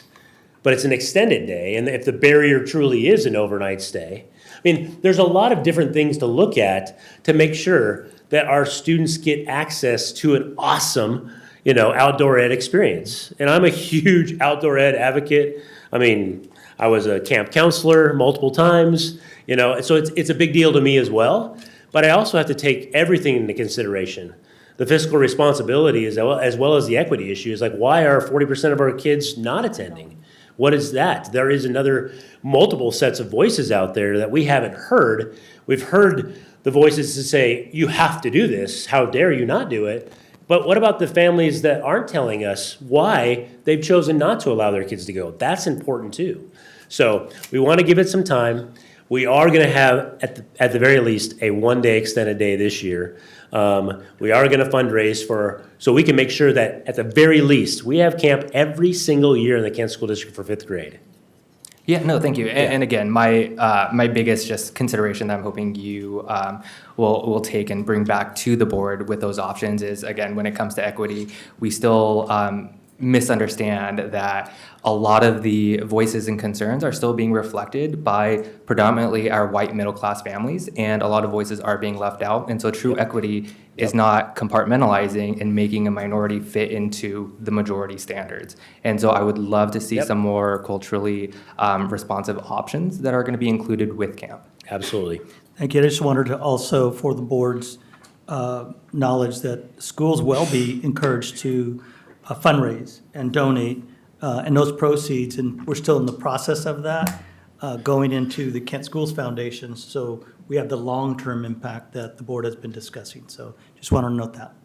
Thank you, Dr. Behringer. I do want to just say thank you for getting us the data. I think a lot of times we make decisions or our heartstrings are pulled, right? And we need that data. And I appreciate that you guys are taking the time to do the survey and getting that data, not just for the board, but also for our teachers, our parents and everything, so they can, they'll see that information as well. So they can see that we are making a decision for everyone to be inclusive. Yeah. And it's obvious, and we're not denying that the camp experience is a huge part of 5th grade and does have life-changing and opportunities for kids that they don't have sitting in a normal classroom. It's just a matter of, what does that look like? How do we continue to deliver an opportunity for our kids so they feel like they've had a great experience, right, and not deny others of that experience? And so I appreciate the questions. Hopefully I was able to provide some clarity from the last time we talked and let you guys know that we will be back probably in October to give more of a report on next steps, as well as any additional questions you guys might have. President Margell, and board, we did update the agenda with 9 points, just as a reminder, 9.01, 5th grade camp outdoor education discussion, which just took place. I just wanted to note that since you are remote. I have no other comments. I would like to call on our parliamentarian again, because we took 2 votes. The first vote was a motion to add the item. The second one was to approve it. This wasn't a non-approval item. This was just to discuss. And so right now we have the motion on the floor to approve it, but there is nothing to approve. It just was a discussion item. So I wanted to know how we closed that out, as this was not an approval item. Thank you. I Sam? think you could do one of 2 things. One, you could just withdraw the motion for approval. The other option, I suppose, would be to have the board vote it down. But to me, it seems the more pragmatic would be to have somebody motion to withdraw the approval request. Could we amend the request? I think that's messier. I would say we should withdraw it, and then if another motion is out there, then that would be the more appropriate way to do it. It just seems like there's no reason to continue. Yeah, Sam. Sam, Whatever way you need to. Sam, Okay. I believe Is there that. a motion on the floor? Is the motion to amend it? The motion is to withdraw. Withdraw. The approval. I motion because there to is not- withdraw there's the not a approval. decision to be made. It was just a discussion item. Okay. I motion to withdraw the approval. Second. A motion has been made to withdraw the approval of 9.01 as a discussion-only item. We are now open for discussion on the withdrawal. I have nothing. Nope. Me neither. Seeing that there's no discussion, all those in favor of withdrawing the approval for discussion item 9.01, please raise your right hand and say aye. Aye. Aye. Aye. The motion passes 4-0. We now move on to new item. It was 9.0, but now it is 10.0 informational. The information has been included in there for the board and the community to look at. I just And had one question on that. On 10.04, the procedure being changed, in the past, the procedures that we have had changed or adjusted in our work has been done due to a change in our policy. This doesn't seem to be the case on this particular item. What led to us deciding to make this change in in the procedure without a change to policy? Thank you, Vice President Cook. I'll have Ms. Hawley come up and answer that question. Hi again, Board. We just moved the discussion from the public to be right underneath the student discussions. It just seemed to make more sense that it was there. It comes before presentations. Everything's a little neater having it there. Yeah. And I think it will also, because last time we had a comment that came after we had to make a motion, I think it does make it cleaner to have those. Correct. Before we make any discussion. And Vice President Cook, I think you made that recommendation. I think this is a great idea. Good. Yeah, I don't think it's a bad thing to do. It's just I wanted to call out that, you know, we have something that is being changed in our procedure that doesn't follow a policy change. And in this case, it really, as far as I can tell, and correct me if I'm wrong, it's really just a change in the way that we've written it. There's no actual substantial change as far as the wording goes. It's just a formatting change. Is that right?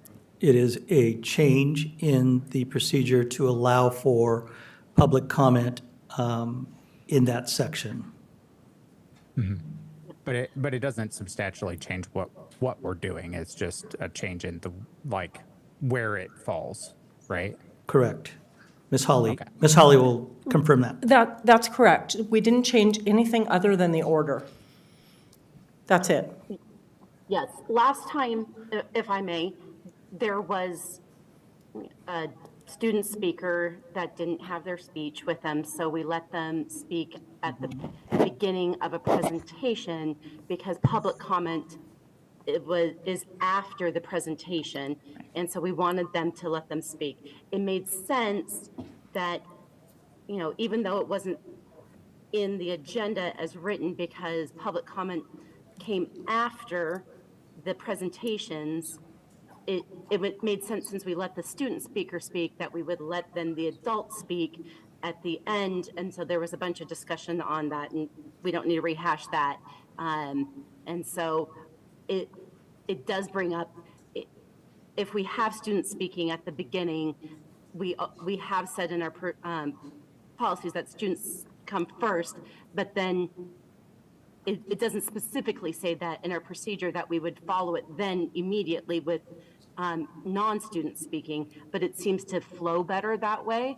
And so then we wouldn't have a situation. The one last week was just because we were trying to accommodate a student, which any single day I will stand by. But it just makes more sense to have public comment come first, and then we can have a better flow to the rest of the agenda. And it's I general. totally agree with the changes that we made. So I'm not calling that out at all. I just wanted to make sure the public knew that what we were changing had nothing to do with, you know, a policy change that we made Correct. or anything No. like that. Correct. Thank you, Vice President Thanks. Cook. Okay, great.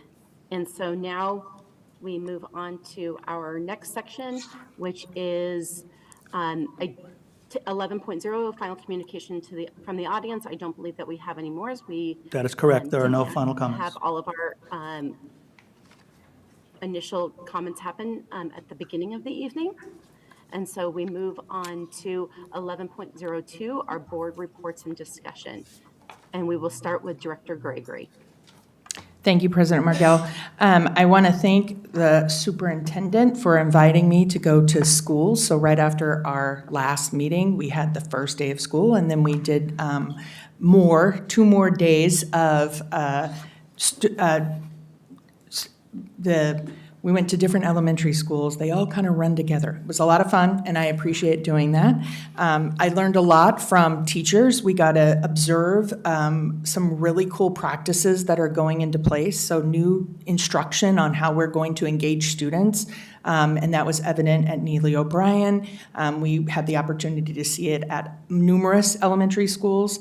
So I was very pleased to see that and how we're engaging students and doing math differently, and it's very exciting, and the kids were very involved. So I appreciate all of the principals, assistant principals, and teachers allowing us to come to their campuses and see all that.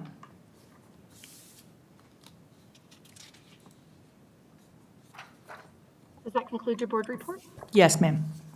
Great, thank you very much, Director Gregory. Director Song. Similar experience. Last week I had a great opportunity to explore and visit a lot of the schools with both Superintendent Vela and Dr. Behringer. Really insightful to know just what the beginning of the years look like as we do this year to year. There's always new experiences and surprises. And so it was a lot of fun going out there, and hopefully we can continue setting up more of these visits. Also wanted to call out again that it is National Suicide Prevention and Awareness Month. As schools start to resume, we also know, coming from the hospital industry, September, October is typically when I used to see the highest rates of suicide ideation and attempt-related incidences in the ED. And so this is something that I don't want to go unaware and unnoticed. So hopefully our educators and our district can continue to provide the supports and emotional stability that our students need. The last thing I wanted to do is create visibility around the shooting that happened today in Denver. It was another school-related incident, and I just felt like it was necessary to create some acknowledgement and highlighting that these events continue to exist. And after hearing from our security team and our last work session, I'm very confident in KSD's ability to ensure that our students will remain safe in this district. And hopefully we continue to become innovative and successful in maintaining our current record. And that concludes my board report. Thank you very much, Director Song. Vice President Cook.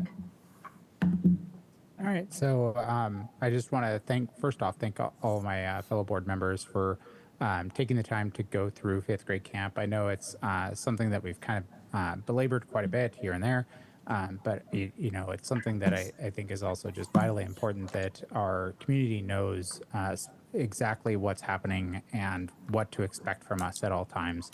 And so it's just so important to me that we make sure that they are not in the dark at any time, and if that they feel that they're in the dark, that they can reach out to any one of us and either get an answer directly or have us discuss it at one of our meetings so that the public as a whole is aware of what's going on. I'm really glad that the other board directors are getting out there and going with our superintendent and others around to the schools. I know I tend to not go in that direction. Most of the time I visit schools on my own. It's just the way I prefer to do things. My time in the military showed me far too many times of seeing people in leadership that are there for photo ops, and I'm not saying that that's the case here. I'm just saying I like to go on my own so I can see it separately and completely independently.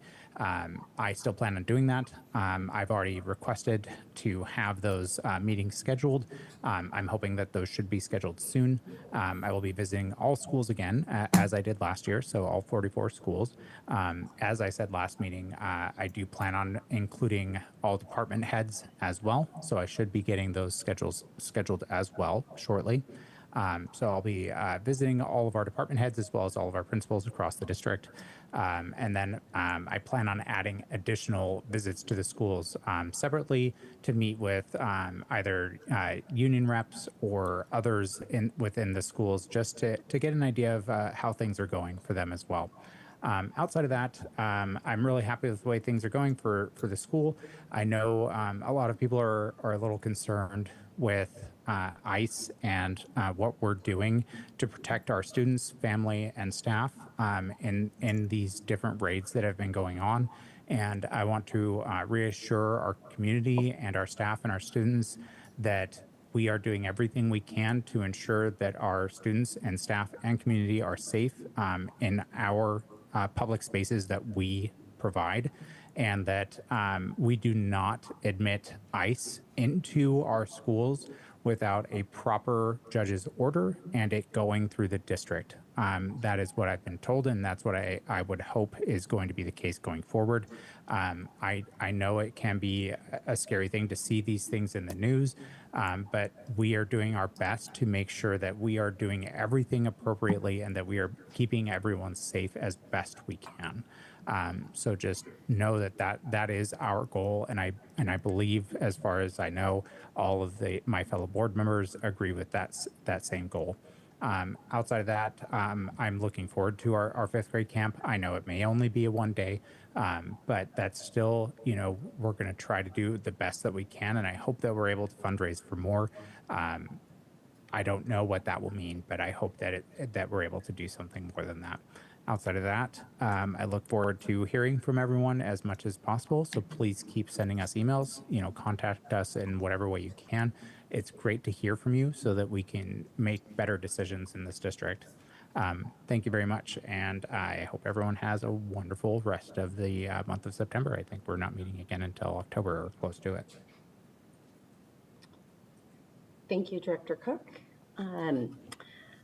For my board report, I would like to mention that I'm looking forward to celebrating one of our longtime partners, Kent Youth and Family Services, this weekend at a fundraiser, as they do so much to support our families and students. This last week, it was fun to see Kentridge versus South Kitsap. While not the victorious game that I'd like to see, we did have a good showing and look forward to seeing our Kentridge football team at Rogers this weekend. It did make me think about all of the boosters clubs, ASBs, PTAs, PTSAs throughout our district that support our different activities and sports, our student athletes, and the different activities that we have, and just so thankful for the parents' time and support that they give to those clubs that support our students. I'd also like to say this week, tomorrow is for girls swim, the first swim meets of the year. Kentridge girls will be out Mount Rainier, Kentwood and Kent Meridian at Tahoma. And so looking forward to starting off the girls swim season. I also am glad that we had clarification on fifth grade camp. A voice I would also want to make sure that we hear is from our principals. This is much more than a binary decision of, do we want camp or don't we want camp? And I don't think that anybody says is, yes, that we don't want camp. We all want camp. But we also know, as Dr. Behringer spoke about, that there's many more considerations than do we want camp and we don't want camp. There is the financial impact on the district. And so I do want to make sure that we get that voice of our principals and how we are using the funds within our district. And is this the area that they most want to put those funds towards? And so if it is great, let's make sure that we do that. But I also think that there's many other things throughout our district that we would love to see too. So just one other voice I want to make sure that we hear. In the board report, or I'm sorry, in the superintendent's report, he mentioned the free and reduced benefit application. Again, just want to encourage families to complete those and also just encourage the district to continue to think about ways how we can get more families to be able to fill that out and be creative in this. I know it's been out there and we just don't see enough families fill it out, and we really want to see that. So I encourage families to do that, and I encourage us as a district to think about how we get more families to fill that out. And I just encourage all of our directors to remember that we are a board of 5, and that I hope that we are spending our building leaders and department leaders' time in a way that we can best use their time with the focus on students, knowing that many of our principals have 300 to 2,000 students that they have. And so please making sure that what we do is we do as a board, and that we're also respecting any bargaining and or union agreements, and that we do things based off of our policies, our procedures, and in the best interest of our students. With that said, it is 7:59 and we are adjourned. Have a good evening.